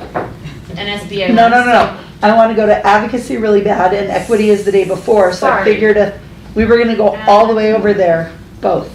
Where are they? Amber, It's in why do you have- DC. I mean, is it Okay. She's done. What? Yes. In SBA. Okay, your turn, Kimberly. in San Diego? So I don't believe any of you have been part of a general obligation campaign for the district. You I were have. On the PIC committee, Uh-huh. or were you a board member? No, I did the social media. Yeah, but I'm just saying that you weren't an elected board member at the time, and I just want you guys to be reminded or, you know, noticed, you said, we're new to this, so we just want input from the staff. This will be quite time consuming, a general obligation bond study. We'll be going out to the communities. We'll be having several different types of meetings. So to be going in lots of different directions, although this stuff sounds fun because you guys are all like lifelong learners and I love that about you. But there will be a strategic plan that involves both the academic as well as a capital, a 5 to 10 year capital plan. We've got a lot of work ahead of us to study and learn about and participate and listen to our communities as we share information. We're going to be putting out shortly an RFP for a third party to come in and assist. So just so you like are remembering the work-life balance or the board member elected position life balance, it's really not employee, it's election stuff. You've got to have a good balance because this is going to be a big year. So maybe we're only going to do one book this year? What? Just kidding. Hold on. Don't be so hasty. You can read them. Okay, any other ideas? Thank you for that thoughts? reminder. Specific things you think we could be looking at or working on, or do we want to think about this for a little while and talk to you in 2 NSBA is weeks? on there, right? Yes, right here. I mean, it's one of the things I think at least 3 people are going to this year. Oh, okay. Yeah. Sorry, what is this column, Amber? I don't know what This it is what we're gonna specific do. items we would like to pursue So and finding out more about. Actual. Who is going to the NSBA one? You are 1, 2, 3, 4. Oh, there's 4 people going. Okay. I'm curious, if NSBA was a different weekend, if it was the weekend before that, would more of you want to go? If it wasn't before spring break? Probably. Because we need to work with them, because most years it hasn't been this late. It's been the third week of March. Well, the first year I was chaperoning a tour, so because I've never been to NSBA. And the second year, why couldn't I go the second year? I don't remember. Then they didn't have it last year. So. But I think like there are a lot of districts in the Midwest that their spring break is in March, so I think anytime after March 1st, you're always gonna hit, somebody's gonna have a break. Yeah, probably. A lot of people I think do. a lot of this will be determined by our strategic plan and what it is we together And I can't decide. remember, when are we talking about that? February 9th? So do we want to think about this for a month and then Yes. come back? Okay. And do what you said that we should not be doing this time around, which is a little return. I know, that's hard. It's hard. Well, but I think, I mean, we can all be researching any of these things and then trying to consider these things to move it to here, right? So, anyway, so that is my quick governance and I'm done. Hey, Julia, if you can move over just as tad She's when trying you're to done, take a Oh, sorry. and I'll get a picture too. Yoga. And it's- Then you can turn and smile. I know. Okay, Mark, I Okay, believe I'm that's. done, Mark. That's it, thank you, Amber. That was great. Oh, I thought you said. Hey, I just want everyone Can to we just send it notice, to you, Sarah? I think we did have enough time to cover this topic, Yes. almost, this time, so, Because I taught. yes, you do, thank you for And doing you were that. so well prepared. Very well done. Okay, so everyone, please go to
Testing.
Well, we appreciate everyone being here for our Board of Education meeting.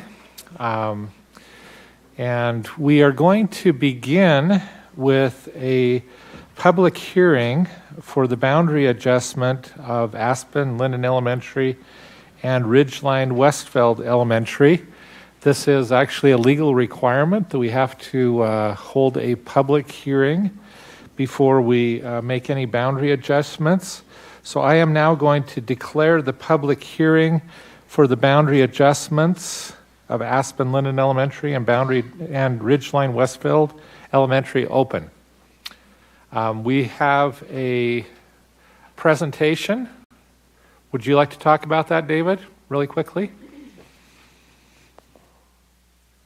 I'm sorry, you have something up on the screen. Thank you. So why not talk about it? Thank you. School board members, Superintendent Farnsworth, just a reminder that we reviewed this a couple of times now, these two boundary adjustments. We're following the state statute of 120 days. We gave notice to the parents in those schools. We contacted the city council, the mayor of each of these communities, and shared with them the proposed boundary adjustments that we have. Just a reminder on those, the one in Linden, that is Anderson Farms, that we would like to move from Linden to Aspen Elementary. This is a new development. Both of these are developments that, this one in Linden has 2 homes on it currently, and those families are already going to Aspen Elementary. I do want to recognize Tommy Freeman, principal at Aspen, is here tonight, and we appreciate him being here to support this action. As far as the boundary adjustment with Ridgeline and Westfield, that area is just north of Timpanogos Highway, that little green box area that we're anticipating a future development on. Currently, that's where the Texas Longhorns reside, but we're proposing that be the boundary adjustment, move that area from Ridgeline to Westfield. So, and this is we have exhausted the 120 days, so this could be an action item after this public hearing during the board meeting. Perfect, thank you. Is anybody here that would like to speak in this public hearing about the boundary adjustments for either Linden and Aspen or Ridgeline and Westfield? If you're welcome to. We will have another opportunity for public comment in the normal board meeting, but these comments would just be with respect to that. So any board members like to make comments about this boundary adjustment during our public hearing? I will just comment on the Aspen-Linden adjustment. This is one that makes sense for this community. They're currently, it is being built out as we speak. The infrastructure is getting in place for a community there, which will be an asset to the enrollment at Aspen, which is currently at 380. And I appreciate hearing from talking to Principal Freeman that he is in touch with this community and they feel welcome at Aspen Elementary. I think the other thing to recognize is that State Street is quite a difficult boundary for students to get across. So the fact that they're on the same side of State Street as Aspen is maybe, and really pretty much equidistant between the two schools. So that makes sense to me. Any other comments?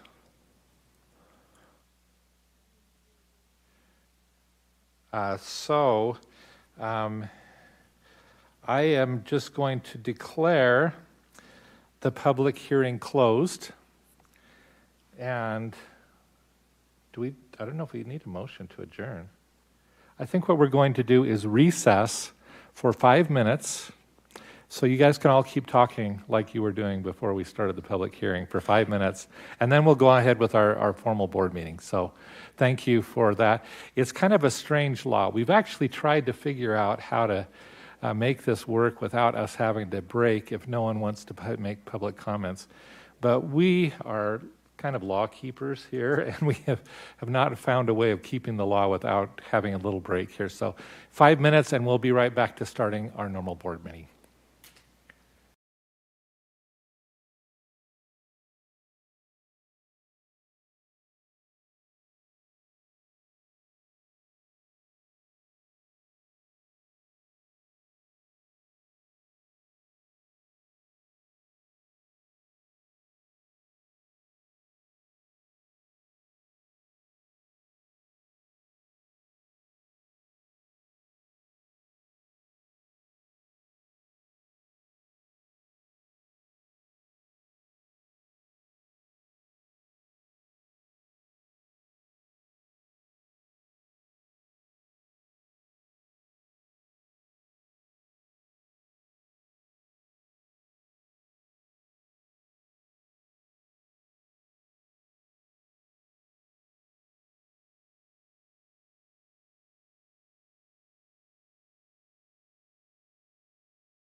Okay, I think everybody's quieted down. So we're really close to 6:15, so we're going to go ahead and get started with our board meeting.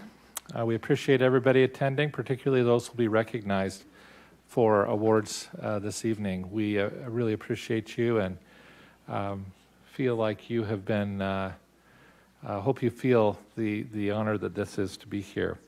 We will begin with the Pledge of Allegiance by Joel Perkins and an inspirational thought or reflection by Brianna Hugh. Please stand. I pledge allegiance to the flag of the United States of America and to the republic for which it stands, one nation, under God, indivisible, with liberty and justice for all.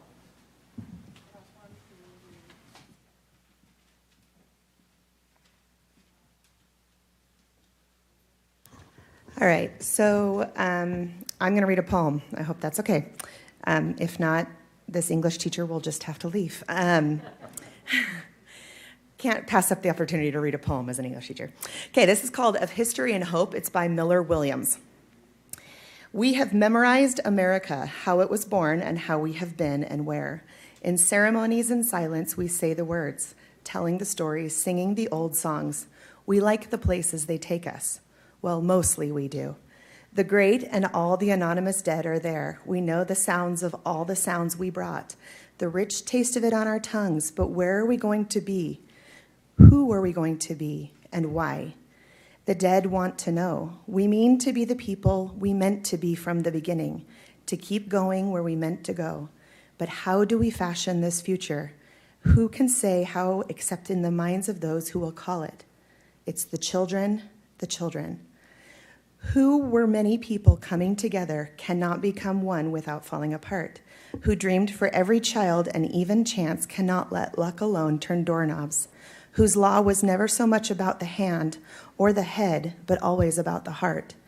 Who have seen learning struggle from teacher to child and teacher to child, refuse to let ignorance spread itself like rot. We know what we have done and what we have said, and how we have grown degree by degree, believing ourselves towards all that we have tried to become, that is just and compassionate, equal, able, and free. All of this will be in the hands of the children, eyes already set on a land that we will never visit because it isn't there yet.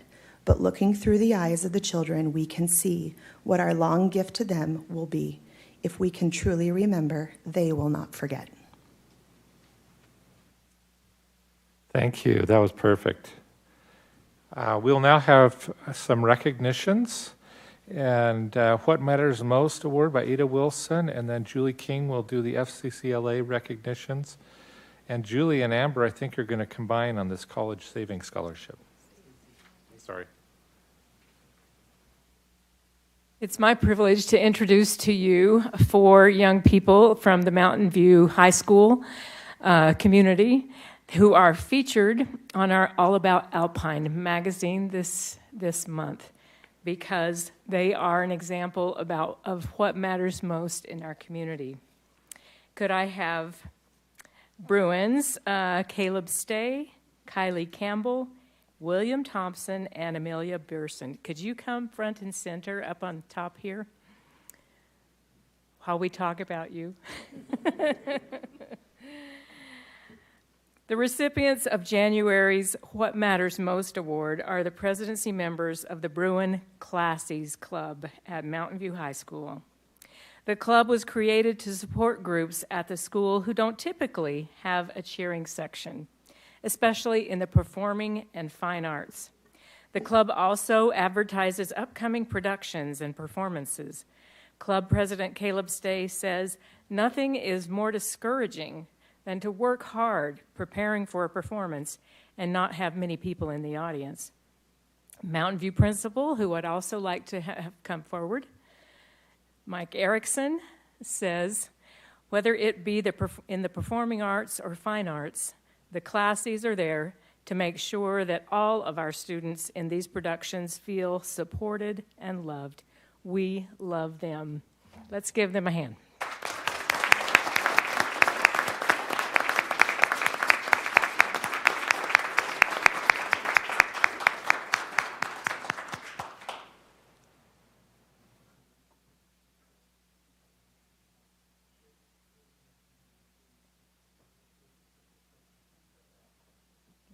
We'd also like bow ties at some point.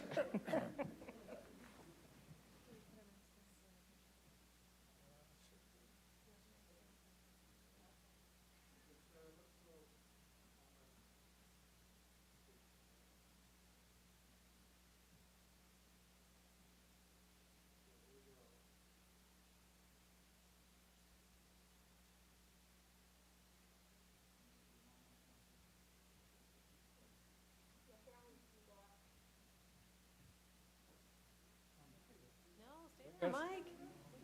That is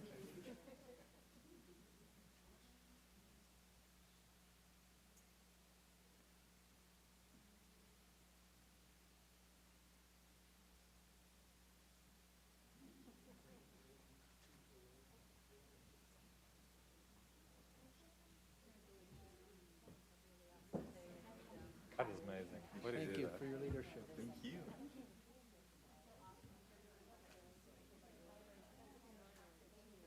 Way to go.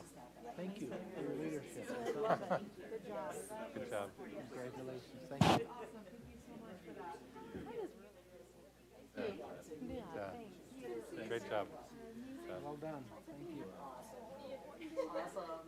How fun was that? How about you? I'm William. I'll do either one. Thank you. We'd also like to recognize those who are supporting these students. Would you stand so we can recognize you?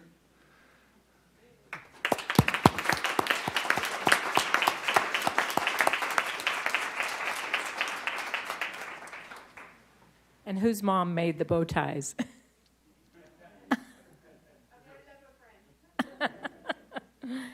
Thank you. Okay, could we have Varen Moy come to the front, please? So Varen is a senior at Westlake High School in ProStart and an FCCLA, which stands for Family, Career, and Community Leaders of America. He is a chapter officer. He placed first in a national FCCLA culinary food art competition. This individual event showcases the best of participants' creative and artistic skills in utilizing an assortment of fruits and vegetables to design and create an interesting food art item. Varen's first place earned him a $50,000 scholarship at Sullivan University. Congratulations to Varen.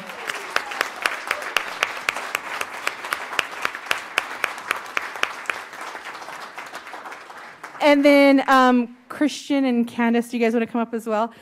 Culinary arts teacher Candace Wilson says Varen is an outstanding student and an asset to our program. He's looking into furthering his education in CTE.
And then we'd love to have those who are here to support Varen, if they would stand up so we can recognize them as well.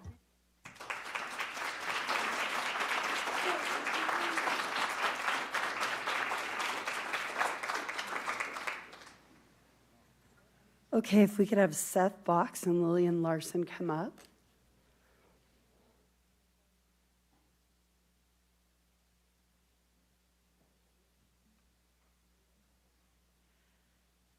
Eight Utah students have each won a $1,000 college savings scholarship in the 2021 Make Your Mark bookmark contest. The contest, sponsored by My 529 and the Utah Board of Higher Education, invited students throughout the state to create an original bookmark design. Alpine School District has had 2 students win this scholarship, so David wants us to know that's 25% of the winners. Seth Box, a first grader at Freedom Elementary, won in the K-3 category. Seth, who enjoys math and writing, also loves to draw, according to his mother. His future plans include a desire to be an artist, engineer, or astronaut. Okay, Lillian Larson, a 7th grader at Timberline Middle School, won in the 7 and 8th category. Lillian's design features a girl reading a book while sitting on the ground in a forest. She's surrounded by bright fireflies and next to a pond with lily pads. If we can get, I know we've got Principal Henshaw here. Is our Freedom Principal here? Yep, come on up. Congratulations, you two. We're so proud of you. Way to go.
And do we have if we have family here supporting these students, we'd love for you to stand and be recognized also.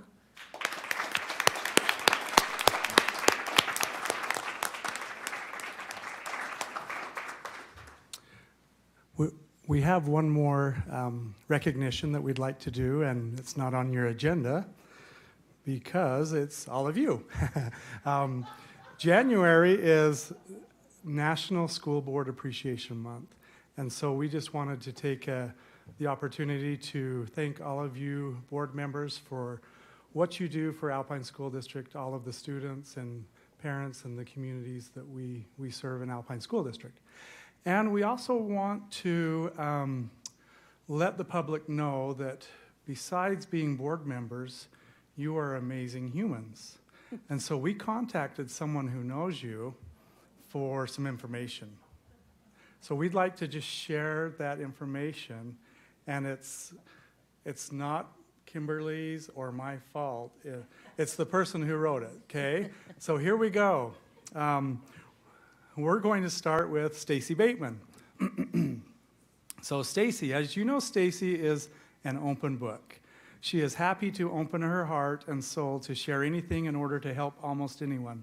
She loves all things magical and is truly a magician herself. I have seen her work, her magic, with students, parents, teachers, and administrations in order to help everyone succeed. It is no wonder that her favorite holiday is Valentine's Day. She looks forward to it all year. Maybe that is how she is always so full of love for all of us. And that's from Amy Coons.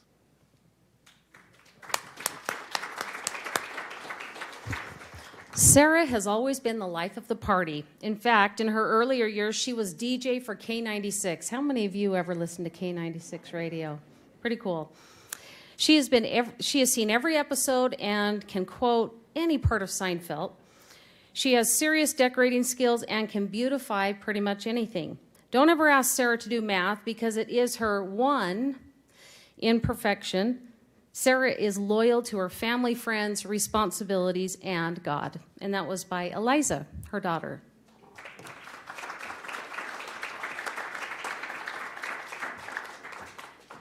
Next, we have Amber Bonner. My mom is really nice. She pays for me during COPA, Conservatory of Performing Arts. That's one thing I really like about her. Probably to pay for other things too, right? Oh, this is a funny story. When I was in kindergarten, my mom went to get her hair done. She got her bangs cut short. When I got home from school, I thought she was the babysitter. She's just really nice. Elena, her daughter.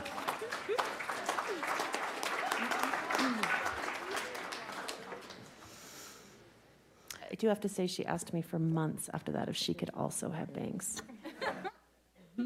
Mark Clement, when Dad went to sporting events for us, he would make up a chant to go with the color of the uniform. To this day, I still remember the chant. Yellow is the color of yellow in the trees. Go yellow, honey bees. All Dad ever wanted for Christmas was hangers. He was always so excited when he actually got them. Dad is a handyman. He has worked on cars, helped build a house, etc. He's fix-it guy. He likes to do things himself. Spencer, the son.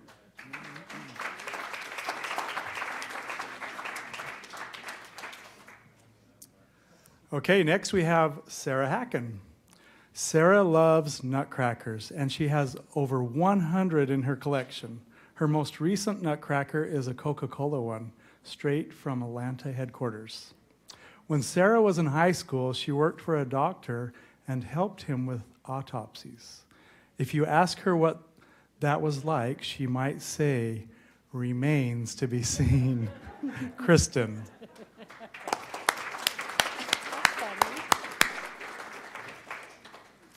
Julie has always been involved in public service. Her family teases her that at her high school, she was the captain of the recycling club. Julie has always taken jobs that require a lot of work without much compensation. When she and Brian met, she was working in Brian's her husband, to the audience. She was working in student leadership for part tuition while he worked the same job, but got paid. Typical. And he's sure she put in more hours than he did, Brian.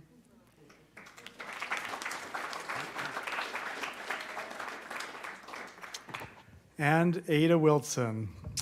Mom left in a hurry one day. Not 2 minutes later, she came creeping sheepishly inside, carrying an old guitar, which was absolutely busted in two. Splaying strings left and right, a broken neck draped in her arms like a limp fish. She could your daughter is a very good writer. Yes. She could barely get out between half giggles and apologies that she had backed over it. It was my guitar, bought at a yard sale for $25. I tried learning it for 2 days before I decided that sore fingers weren't my thing. So I really didn't care that this thing had met its end. But my mother says, with all the confidence in the world, "I think I can fix it." We laughed together, and I assured her not to worry about it. But here's the thing. She probably could have fixed it. When my mom puts her mind to something, she gets it done. She puts in the work, the research, resources, and finds a way to accomplish her objectives, sometimes for herself, but 99% it's for someone else. Susie.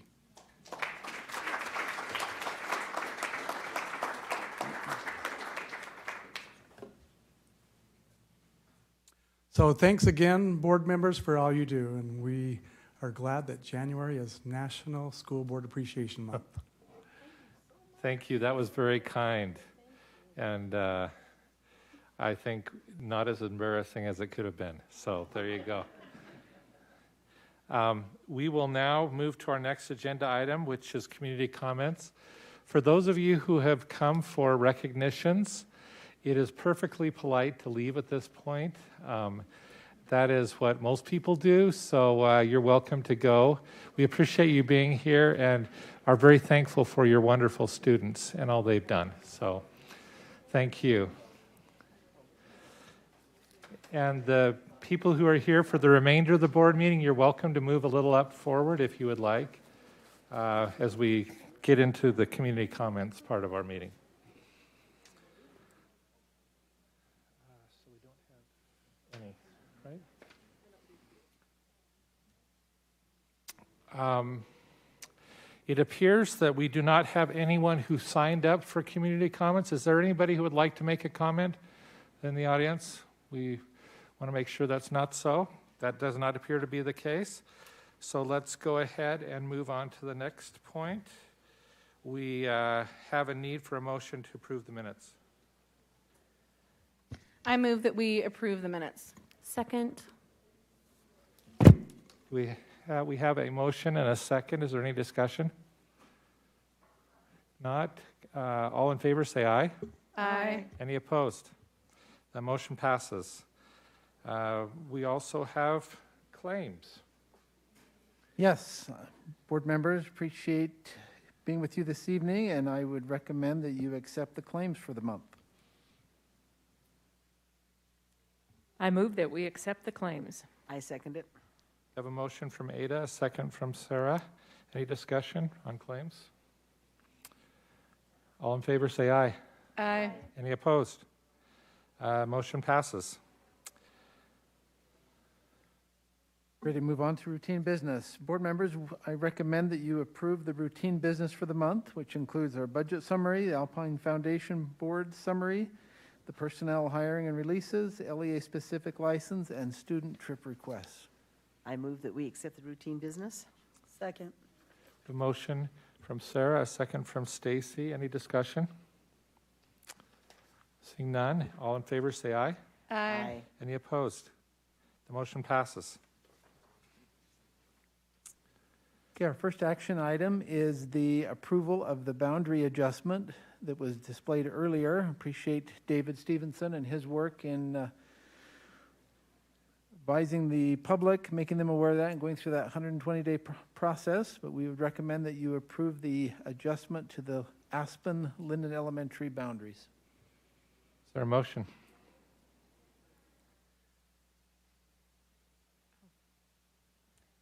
I move that we approve the Aspen and Linden elementary boundary adjustment. I second it. We have a motion from Ada, a second from Sarah. Any discussion on this boundary adjustment? I think it's a logical one. There's only 2 homes there at the present time, and I think it will be very beneficial to Aspen to have those students when they arrive come there. So I think it's a logical and a good, wise thing to do at this point. Any other discussion? All in favor, say aye. Aye. Any opposed? The motion passes. Thank you. The next item for your recommended approval is the adjustment to the Ridgeline Westfield elementary boundary, and I recommend that you approve that. I recommend that we approve the Ridgeline Westfield Elementary boundary adjustment. You have a motion by Sarah. Is there a second? Second. Second by Amber. Discussion on this boundary. I just want to thank everybody for taking a look at this boundary. Ridgeline right now has quite a lot of students and quite a lot of growth in their boundary, and Westfield could really use some more students. So as that new development comes in, it'll be quite a boon for Westfield, but also help alleviate some of Ridgeline. So I think it's a good idea to get this done before the homes are built.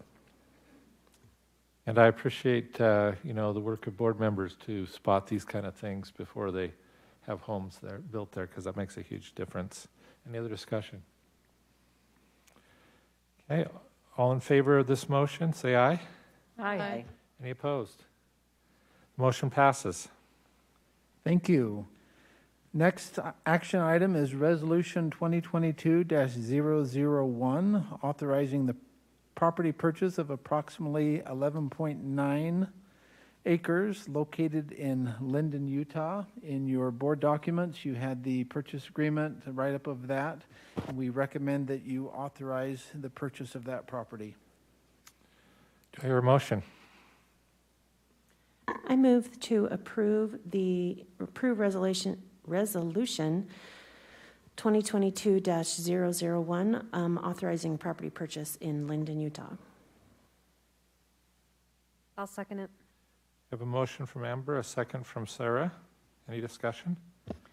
I just had a couple quick questions for Rob. Rob, on the contract, I noticed that part of the contract says that We have to allow them to do, I think, is it farming for a specific fee per month through the end of the year, as well as any salvage. Is that something that's normally in a contract? Yes.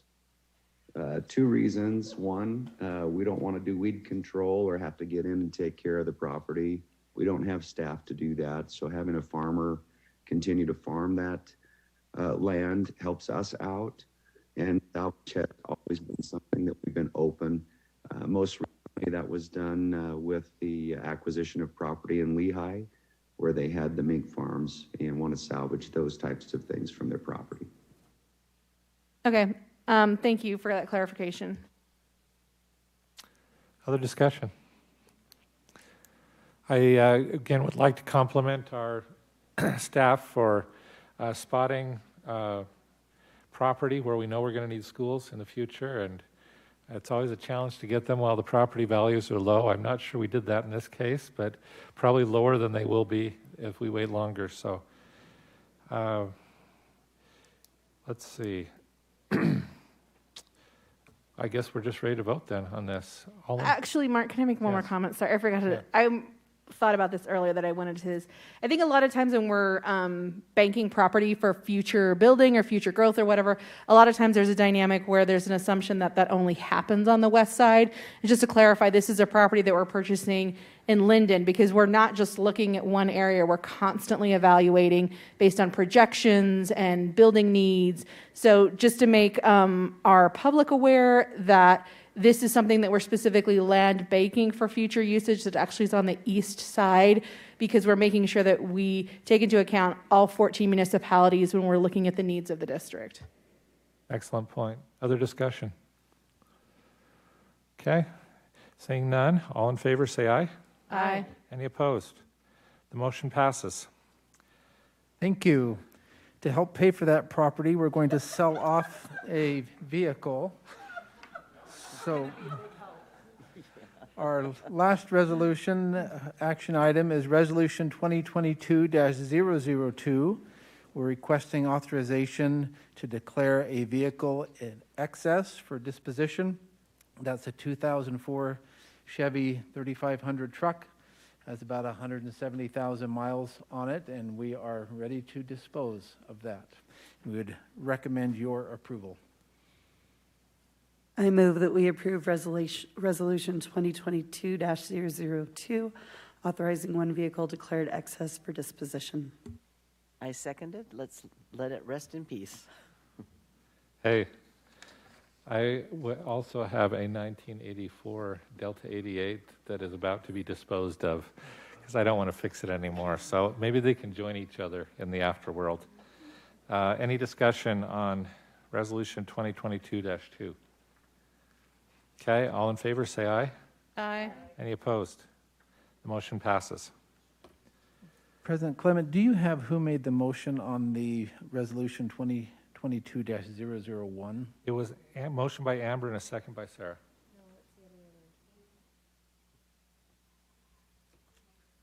No, 2022-01. Oh, sorry, never mind. You're right. I was looking at with the one before. Yeah, you did. Okay, motion by Amber and a second by Sarah Beeson. Perfect. Perfect. Anything else? Any other questions? Nice. So, next item. Yes, we have made some adjustments to the 2022-2023 school calendar. Appreciate David Stevenson, our Executive Director of External Relations and Communications, who has that responsibility. In a recent board meeting, we added 3 non-student days as per state statute. It allows us to do that, to give our teachers some additional preparation and professional development time. We wanted to do the same for the 2022-2023 school calendar. And so we are opening this up for a discussion item. If the board feels like they have discussed it sufficiently and are ready to take action on this, we would recommend your approval of this calendar so that we can get it out to patrons and they can make appropriate adjustments in their personal calendars. So David, would you take us through some of the highlights of this calendar I know there are some adjustments that we made to align with federal holidays and some other things that we adjusted. So, Thank go you, ahead. Superintendent Farnsworth. Similar to this spring with the calendar where we added the 3 teacher workdays, we'd like to get 4 teacher workdays implemented into next year's calendar, just so that it's good and set and we're not messing with A days and B days and so forth. So here is those adjustments that we're proposing. We visited with the Alpine Education Association leadership, and they are supportive of this proposal. So first of all, I want to point out January 2nd. On the approved calendar, we were coming back to school on January 2nd. We later found out that that is the nationally recognized holiday for New Year's Day. And so February 17th was the teacher comp day for parent conferences. And so what we've done is moved that comp day to January 2nd. Teacher comp day, no teachers, no employees, no students attend. So we thought that would be great to have that be on that nationally recognized holiday on January 2nd. And then we added the 4 teacher work days as follows. We added one to August 16th. That was, in the original calendar, that was going to be the first day of school. So that's the first one, and that will bump the first day of school to August 17th. The other 3 are highlighted in the orange boxes. January 13th, which would give a 4-day weekend, coupled there with Martin Luther King Jr. Day. February 17th, and that's another 4-day weekend with President's Day. And then the 4th one is April 24th. And some of the reasoning for the April 24th, we're just looking at, teacher wellness and the amount of time, and there was no break between spring break and the last day of school. So that's why that one was selected there. Prior to most of the testing, we know that there are a few concerns there, but that's why that one was chosen. And the other reason that we would like to get this moving, if possible, is so that we can get trainers secured for letters for next year on some of these teacher work days to help alleviate the concern with substitute teachers. Thank you. Any questions by board members? David, so basically what we're talking about with these teacher work days predominantly are basically it's the letters thing again, right? I mean, like for elementary, for secondary, obviously there'll be a different dynamic, but 3 of those 4 days are specifically really carved out. Those teacher work days are really carved out for letters, correct? As much as possible. As much as possible. Yeah. Okay, so can we agree that the 16th of August will actually be a teacher work day where we're going to give teachers the autonomy to do what they need to do, and that there will not be some other kind of scheduled professional development or any other thing that basically we realize that teachers are going to be spending a ton of time in their classrooms prepping, and so that we're going to give that day to them without any kind of direction from us or principals as to how that day will be spent. On that calendar, you'll notice August 11th is designated specifically as a professional development day. And then obviously the 12th and 15th, there's teacher contract days. Now, we need to consider that some schools have 7th grade day, Right. Some schools have 10th grade day. So there needs to be a little bit of flexibility, I think, with those types of Individual arrangements that circumstances. schools But in might- general, it's not like the district's going to come out and say, this is how we expect you to spend your day. Yeah, and that specific day was not considered as a letters training day either. Okay.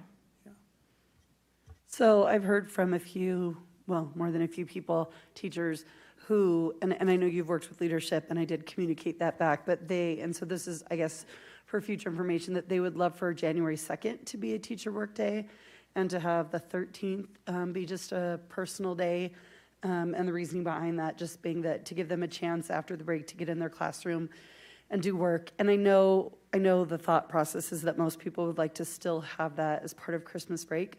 But I just think we should be mindful that there are teachers that would like to have a day to get their things together before students come back, So you're saying make that a teacher work day, which is the holiday, which is the nationally recognized. And I communicated Yeah. all those things, and all I'm Okay. communicating back now is that there are a lot of teachers that I've heard from. I didn't know it was actually a thing that people could unplug during Christmas break, but it's a thing, and I'm glad that they can do that. And so they're just saying if that could have been a work day, then they could come back and do the things and fully have their Christmas to be with their people.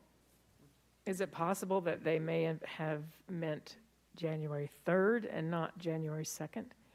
No, 'Cause it I was ha- January 2nd. Oh, okay. I've gotten quite a bit of feedback on the schedule, and I have a couple things that I thought I would bring up that people have suggested to me.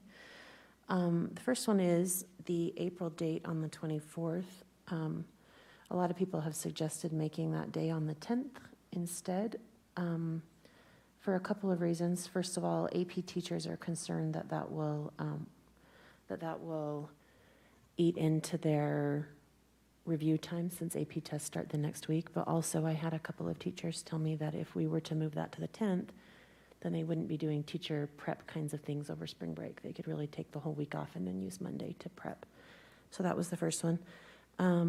I had some, and this one, I don't think these are set yet, but I had a couple of teachers ask me, however we set up parent-teacher conferences, could we possibly set them up to be the couple of days before one of the Friday days that were off? So like, maybe could they be February 15th and 16th or something, so that then that Friday is a work day, because they found that to be very, very helpful. So they're excited about having that here in February in 2 weeks? The other question was, sorry, I'm looking at the right ones. Oh, the March 13th day and the April 24th day, instead of being Mondays, could they be Fridays? Because for families, usually if they want to go somewhere, they're going to go Friday, Saturday, rather than Saturday, Monday. So that was another question. And then the third one has nothing to do with necessarily this calendar specifically, but I had someone suggest to me that we move spring break up to the middle of March so that it could be at the end of the term, because they were saying how much they appreciated that we've changed the calendar so that the semester ends before Christmas, and how that makes it possible for both teachers and students to get a real break because they're not in the middle of a semester. And I hadn't really ever thought about that, so I'm not really suggesting that necessarily for this calendar, but I know you're... Maybe our committee could Yeah, look that maybe into the that. calendaring committee could maybe look at that for the next calendar. So those are my possibilities. The other thing I was thinking of, my only concern with this, I love the work days, is in January we're looking at 4-day weeks, 3 weeks in a row, which maybe that's okay, but maybe I know people love the 4-day weekend thing too, but even if the 13th, if we did it on the 3rd, then you'd have at least one full week. I don't know if teachers would prefer a full week, but we do have 3 4-day weeks in a row there, which I don't know if that's good or bad or whatever. But the 8 it AB is what days it work is. out. So They I do. got feedback Yeah. on that, and the teacher feedback was that they very much appreciated that they could get two Two of A and each. B days. Yeah, so maybe it doesn't matter. And the 4-day weekend thing is awesome. I love how you guys have put those so that they're taking advantage of already holidays that we're going to have anyway. So I love that part. So anyway, that's the feedback I've gotten, and I thought I would just share it. I got this similar AP feedback from students actually saying, why are you taking a day before AP tests? So again, I don't know if that can be moved, but I think, and obviously it's a small group of our students, but it's a very real concern for them. Just on that same topic, I heard a comment of, that's on the opposite of that, is that's a full day without being in school in all of my other classes, where the students could take some practice tests or different things, to practice AP tests. So just an idea there too. And I love that idea too. And so maybe we should, if we leave it that day, we should make sure that it's clear to those AP teachers that they could do something like that on that day. I think they're maybe feeling that they can't assign anything on that day. And while maybe we wouldn't want them to specifically say it has to be done this day, they maybe could say over this weekend or over, these 3 or 4 days, here's what I'd like you to do. So maybe if we just clarified that to them. And I hate to add one more thing, but maybe we could just circle back with them and ask them when the year is over, like, was this day helpful to you? Would you have rather had it sooner? I mean, it's probably sixes, right? Some kids want an extra day, some kids want to be in class, but I would just love to hear if they have thoughts. I did want to mention that a lot of the decisions that the calendar committee makes are based on surveys we have done with our public. And so we're really trying to meet public demand as well as feedback. So I really value that feedback you guys have brought today. Can I just mention on that too, for the next calendar, 2023-24, we're probably going to want to do a survey because Christmas and New Year's, this is the year where they fall on difficult days. Yes, so Yeah. getting that 2 weeks in there is going to be a challenge. Yeah, can I just add that I did hear from a constituent who preferred to give up the August 16th day, non-student day, and put it at the end of the Christmas vacation, which I guess in this case would be Tuesday the 3rd, which I understand would make a 3-day week instead of a 4-day week. But anyway, that was the wish expressed that would be a better use for the teachers of that time than the day before school started. Of course, I've also heard from my daughter that she would really like to start about November 20th, and that would be a lot better use of her time. So, and I'm not being too funny here. It is interesting, the variety of things people suggest. We're probably going to get more comments and suggestions on calendar items than any other item. I'm sure you're aware of that. Is there anything, do we need to vote on this tonight? What's your... We're hoping if your discussion leads to action that we could get this set in place for a few reasons. It would give the opportunity to secure the letters trainers sooner than not and just to get notification out. But it's up to your discussion and which way you go. Julie's on the calendar committee. I'd like to hear from Julie. What would you like to hear? I'd like to hear your thinking about this calendar. Well, I mean, like David said, there's a lot of pieces that go into it. Like we try and balance AB schedules in first semester versus second semester. We try and look at things like start dates for the new year. We're looking at things like 7th grade day, 10th grade day. We're also looking at our kinders because our kinders generally start the week after we start. And especially for our kinders and our first graders, for our first graders going to school for the first time and like navigating lunch and all those things, having kind of a short week helps with that transition. The same with our kindergarten students, like all of a sudden going to school, kids are zonking out in cars on the way home. So part of the reason we do that is we try and have that there's a little bit shorter of a week the first week. And then we're trying to take into consideration, like I said, all those things like balancing, you don't want to have 38 A-days in the first term and then 47 in the second term, because then it messes when you're a teacher trying to balance your curriculum map and get everything in. So one of the things that I appreciate about the calendar committee is that we bring in individuals who are teachers in elementary as well as secondary. We bring in classified staff. And then we're also trying to align sometimes with the universities because some of our teachers are taking courses over the summer to get additional credits for step and lane and things like that. And so we're also looking at things like the UVU and the BYU schedule. So it's a giant Sudoku puzzle. And we're also trying to obviously stay within the 180 days that we're required with the state, and then working around, as we've added in letters training and some of those other dynamics, trying to balance everything out. And I think we have made some really good changes as far as, like we did the pilot of looking at, okay, we want to end at Christmas break as far as the semester so that there isn't that kind of added stress over the holidays. And then taking feedback from teachers about things like adding a work day in close to parent-teacher conferences, especially for our elementary teachers, is a significant thing because of the added stress of them staying 2 extra long days to get in all the parent-teacher conferences. Like adding that piece into SEPs has been significant. And so it's a balancing act that I don't think will ever get perfect.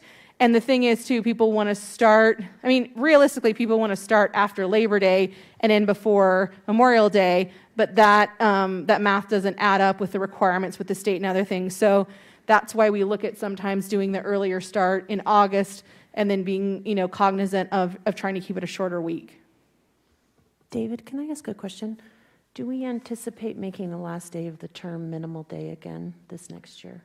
So I'm glad you're asking that. As you can see there, this calendar has minimal days on December 16th and May 26th, the day before Christmas, or the last Friday before Christmas break and the last day of school. We could put those back in on October 12th and March 10th if you would like. Well, I was going to suggest flipping the March 13th day to the 10th and making that a teacher work day, and then changing the February 17th one to the professional development day, because then you would have, because we're moving elementaries to quarters next year, right? Yeah. So if we were to do that, then the last day of the term for both elementary and secondary for purposes of grading and, catching up or whatever would be a work day. And then your you'd still have your 4-day weekend in February, but your work day would be the last day of the term, and then you maybe wouldn't need a minimal day. So that's maybe my suggestion for those 2 specific ones, that if the 17th of February could be professional development and then the work day could be March 10th, then they'd have that whole day, the last day of the term, to do grades, do whatever, prep for the next week, whatever they felt like they needed to do. So I'm interested to see what kind of motion is going to come out of all this. Yes, I think would somebody like to make a motion? I want to phone a friend. If only we knew someone that knew Michelle Stevenson. I'm just curious, Amber, because I like what you're saying, but is that a PD day because that's a targeted day for letters for a purpose? I don't think we've scheduled those yet until we have an approved calendar. For next year, the letters trainings, those have not been scheduled yet. We're waiting to get this calendar approved so that can happen, and we can be at the front of the line to get those scheduled instead of toward the end of the line. I'm just thinking that would solve a couple of things. First of all, parents' feedback has been that they prefer Fridays off instead of Mondays. And then also, like I said, it would be the last day of the term before grades are due rather than the Monday after. I was just going to say, some of this calendar, since you're on the calendar committee, Julie, the AEA has looked at this and approved this calendar already as written. Yeah, we have AEA and then individuals from support professionals as well as classified that have, I believe, reviewed the calendar and given their thumbs up. And one thing to consider with changing that is, would we be expecting those elementary teachers to do both letters training and end of term work that they need to get done? Well, that's why I was thinking we should move the professional development day to the February day and leave that day as a work day, because then your elementary teachers could do their professional development on February 17th and have a work day the last day of the term. Instead of, because right now it's backwards. Right now it's the first day of 4th term. If we make it the last day of 3rd term and then make that a work day instead of a development day.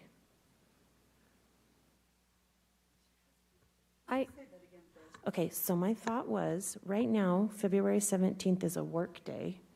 March 13th is a professional development day. So I'm saying switch those. So February 17th would be a professional development day. March 13th would then be a work day, but move the 13th to the 10th, which is the last day of the term. Because then the last day of the term, since we're changing schedules for elementary and secondary, is the last day of the term for everybody.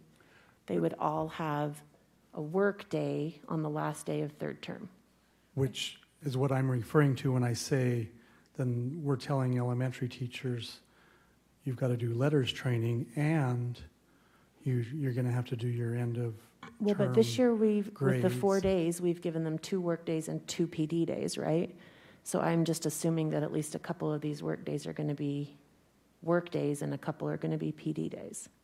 Is Sure. that not how we're thinking we'll do it? Well, I think it makes me nervous to try and tweak a schedule that the association and others have already approved. I see what you're saying. I don't know. I think I tend to probably want to support the committee work. Go ahead and Joel, clarify.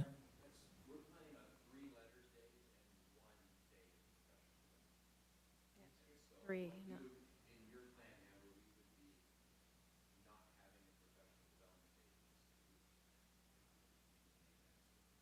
So all 4 days are going to be PD days then for elementary, because you said 3 letters days and 1, so they're not really work days for elementary. No.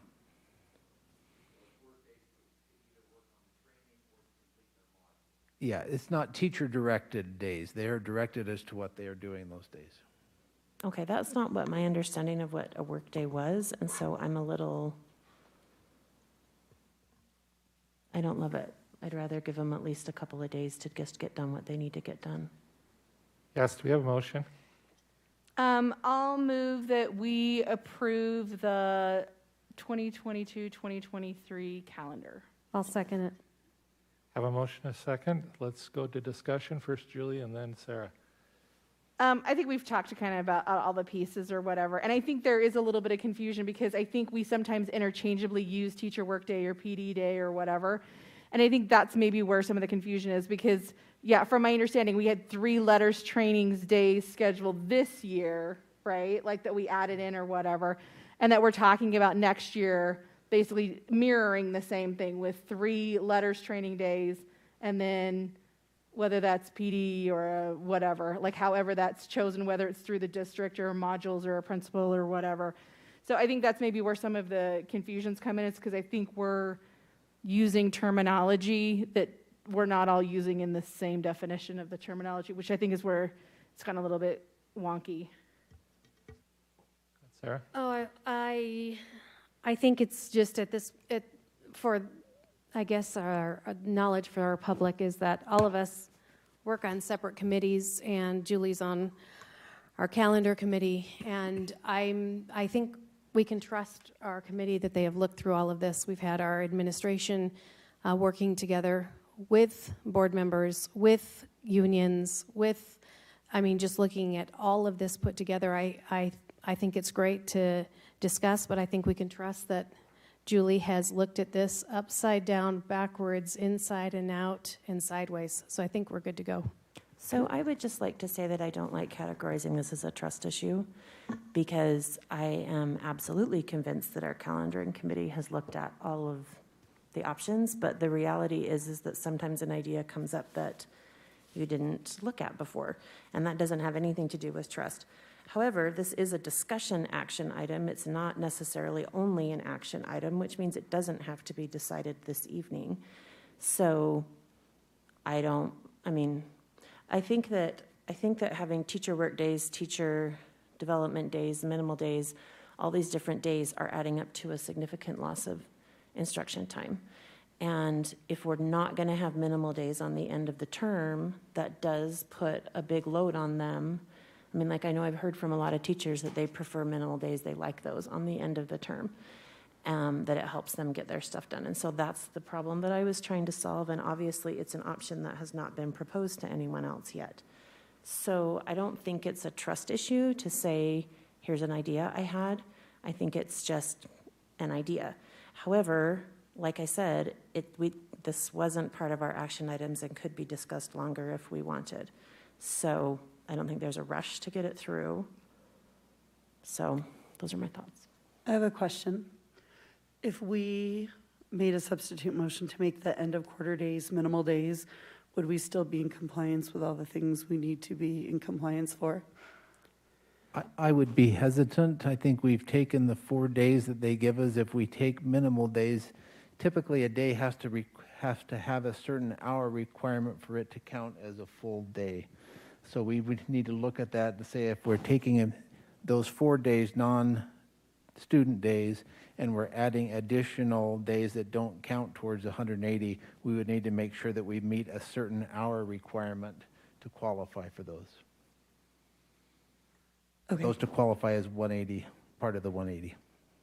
And I hear what Amber is saying, because I guess I too, thank you, Dr. Perkins, did not understand that work days were going to be letters days. And so I don't know if I just need it to be called a letters training. I don't know. To me, letters falls under PD, but I guess it's not. So Can I just add that a clarifying email has gone out to administrators today about those 3 teacher work days for this current calendar. And, you know, we're taking into account the fact that elementary teachers prefer not to have to make sub-plans. They don't have to rely on a sub not showing up or whatever. And so that's part of the thought process in this too, with the teacher work days and using them for the letters training is just helping that load that elementary teachers have with sub-plans and so forth. I'd like to call the question. Is there any other discussion before we vote? Okay, seeing none, all in favor of the motion to approve the 2022-2023 calendar as it exists in our document, say aye. Aye. Any opposed? Opposed. I believe we have 2 opposed and 5 in favor. So the motion passes.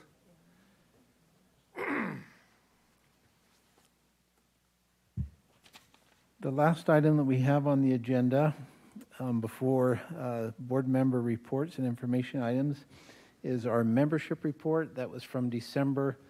We reviewed November's in our previous board meeting, so this is just as of the end of December. And that is in your board documents. We continue to hold on our numbers, and we will have the January report for you the first part of February. Thank you. Let's see, I don't see it on our, we have board member and superintendent reports and information items. So if some of you want to report on your committee work or other things, this would be a great time. Here's my, I guess, this is not an official committee report, but just the finance dynamic. And I think I referenced this a little bit as we were talking about the kindergarten stuff and the potential impact to us as far as capital needs, and we were discussing in study session, is that, I mean, the finance report is always our needs greatly exceed what our available dollars are. And, finding that balance of trying to meet those needs is, it is a constant pressure to find that right balance. I just wanted to reference the membership report. I was playing with numbers a little bit today because I know that our projections have been off, that we saw a significant increase of so many of our elementary students who are coming back who took off the year for COVID last school year. And it's interesting to me as I was looking at some of the dynamics just to kind of share based on our new numbers at the end of the semester. 4 of our high schools are over projection: Cedar Valley, Lehigh, Mountain View, and Westlake. And that Cedar Valley and Mountain View, which I would argue are probably not in the same category very often, actually were tied for the most, an increase of 75 students over projection. And then we had 8 middle schools over projection: Frontier, Lake Mountain, Lake Ridge, Mountain Ridge, Oak Canyon, Viewpoint, Vista Heights, Willow Creek. And Willow Creek was the very, very strong winner in that category. And just the number of our elementary schools that were also over. And,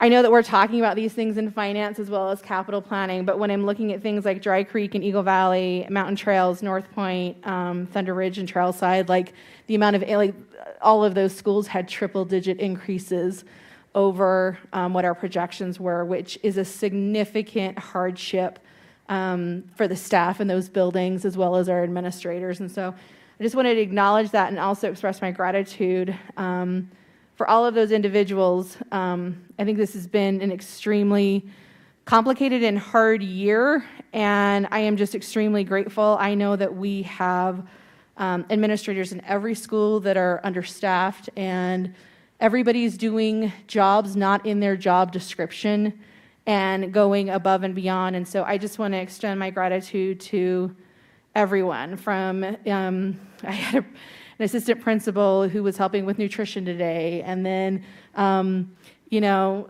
just the amount of people who show up and do the hard things. I am extremely grateful and cannot speak highly enough about the individuals that we have in our buildings that are caring for our children.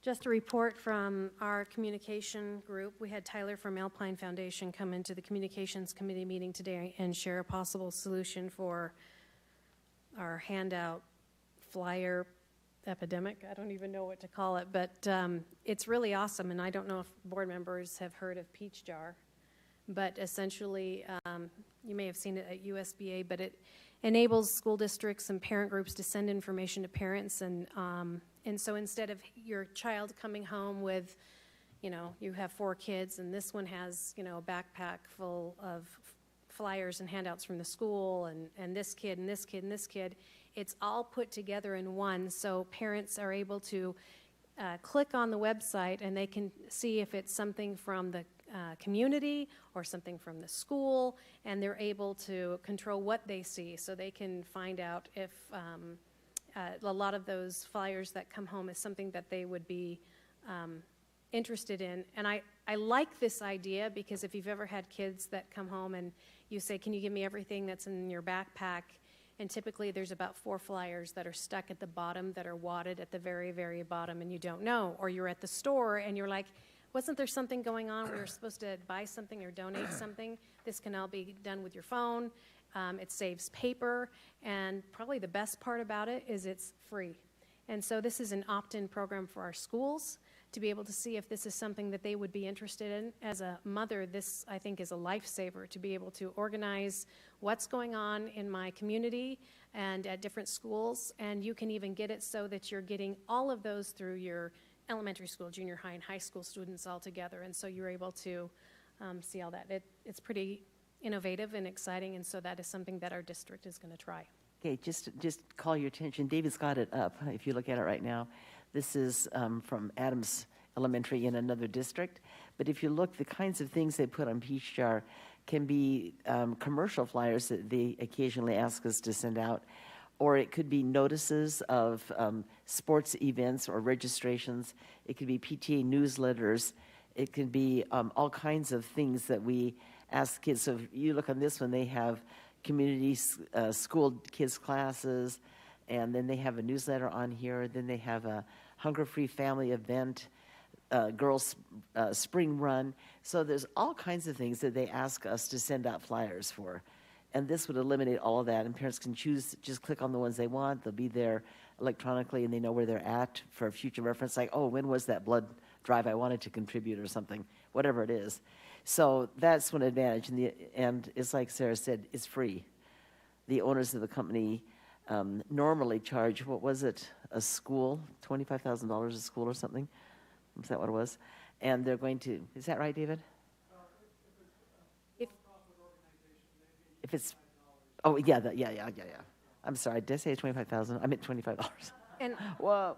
Okay, so if it's for profit, it would normally be $25 a school, but they're grandfathering us in because they contacted Tyler before that, and our district could get it for free for all of our schools. And it's pretty simple. I mean, these organizations and community members can approach your, local elementary school office or whatever and go in, and basically they'll be routed to the district for approval, and it just makes things much simpler. And if you're one of those parents where every other week or month it feels like every day that your kid comes home with those getaway today to Disneyland, and you're like, we're not going again, and you get tired of telling your kids you're not going to go to the happiest place on earth, you can even opt out of those. You don't have to see them. Your kids don't have to see them at all, and you can opt out. So you're only getting school information or just certain types of community flyers. So it's kind of exciting. So stay tuned. I wanted to explain. Originally, there was a policy on our agenda, Policy 1800, which talks about emergency schedules and closures. And it needed some further refinement, but as things have developed in the last few days, we're thinking that it actually needs some additional policy written into it. And perhaps Superintendent Farnsworth, you might want to comment on our COVID situation. Yes, we have our number of actual cases, current cases in our schools are increasing significantly. We talked about this in study session. David is bringing up our dashboard there. We have a high school that is in a test to stay protocol. We have contacted the state and we're waiting to hear back on when that will be scheduled. We have several other that are approaching that. We'll continue to monitor that. Current guidelines are there on our Return to Learn page. As parents have questions or concerns, they can click on those links. We were just asking parents to, if your children are sick, please keep them home so we can mitigate the spread of this. We're dealing with just the challenges associated with that, with employee absenteeism associated with the pandemic, as well as student absenteeism and a high number of cases. So we need to push through this, and we'll continue to do all we can to create safe learning environments for our students and address the challenges as they come. We'll spend some time tomorrow as a leadership team looking at some counsel and guidance that we'll give to our principals on when and what conditions merit the changing to a distance learning day, also working with the state on our flexibility to be able to do that given the high number of cases that we have. And we'll deal with that in the policy committee as you make some recommendations, yeah. Correct. As we counsel on that and work through the principles, then I think eventually those thoughts will move into policy that we can set some long-term policies and procedures for when situations like this arise. Thank you. I also wanted to point out that we've all attended USBA this past week, and I just appreciated the opportunity to be trained and to be more informed in a number of ways, but one of those is how legislation affects our policy, and so I look forward to using that information. So glad that we could attend. Other reports from board members? Maybe we just want to tell our public that our entire board did do the master board certification, and that includes all board members, superintendent, and our business superintendent, Rob Smith. So there weren't a ton of districts that did that, so high five, friends. Yes, I really appreciate that. I think it was very useful to me to go through that training and prepared me to be better as a board member. Any other discussion items? Okay, we have need for a closed session to discuss personnel, property, litigation, and collective bargaining. I need a motion. I move that we move into closed session. Motion from Sarah Hacken. Second from Stacy Bateman. We now need a roll call vote. Ada? Aye. Amber? Aye. Julie? Aye. Aye. Aye for me. Aye. Aye. We have everybody unanimous, so we'll now move into closed session.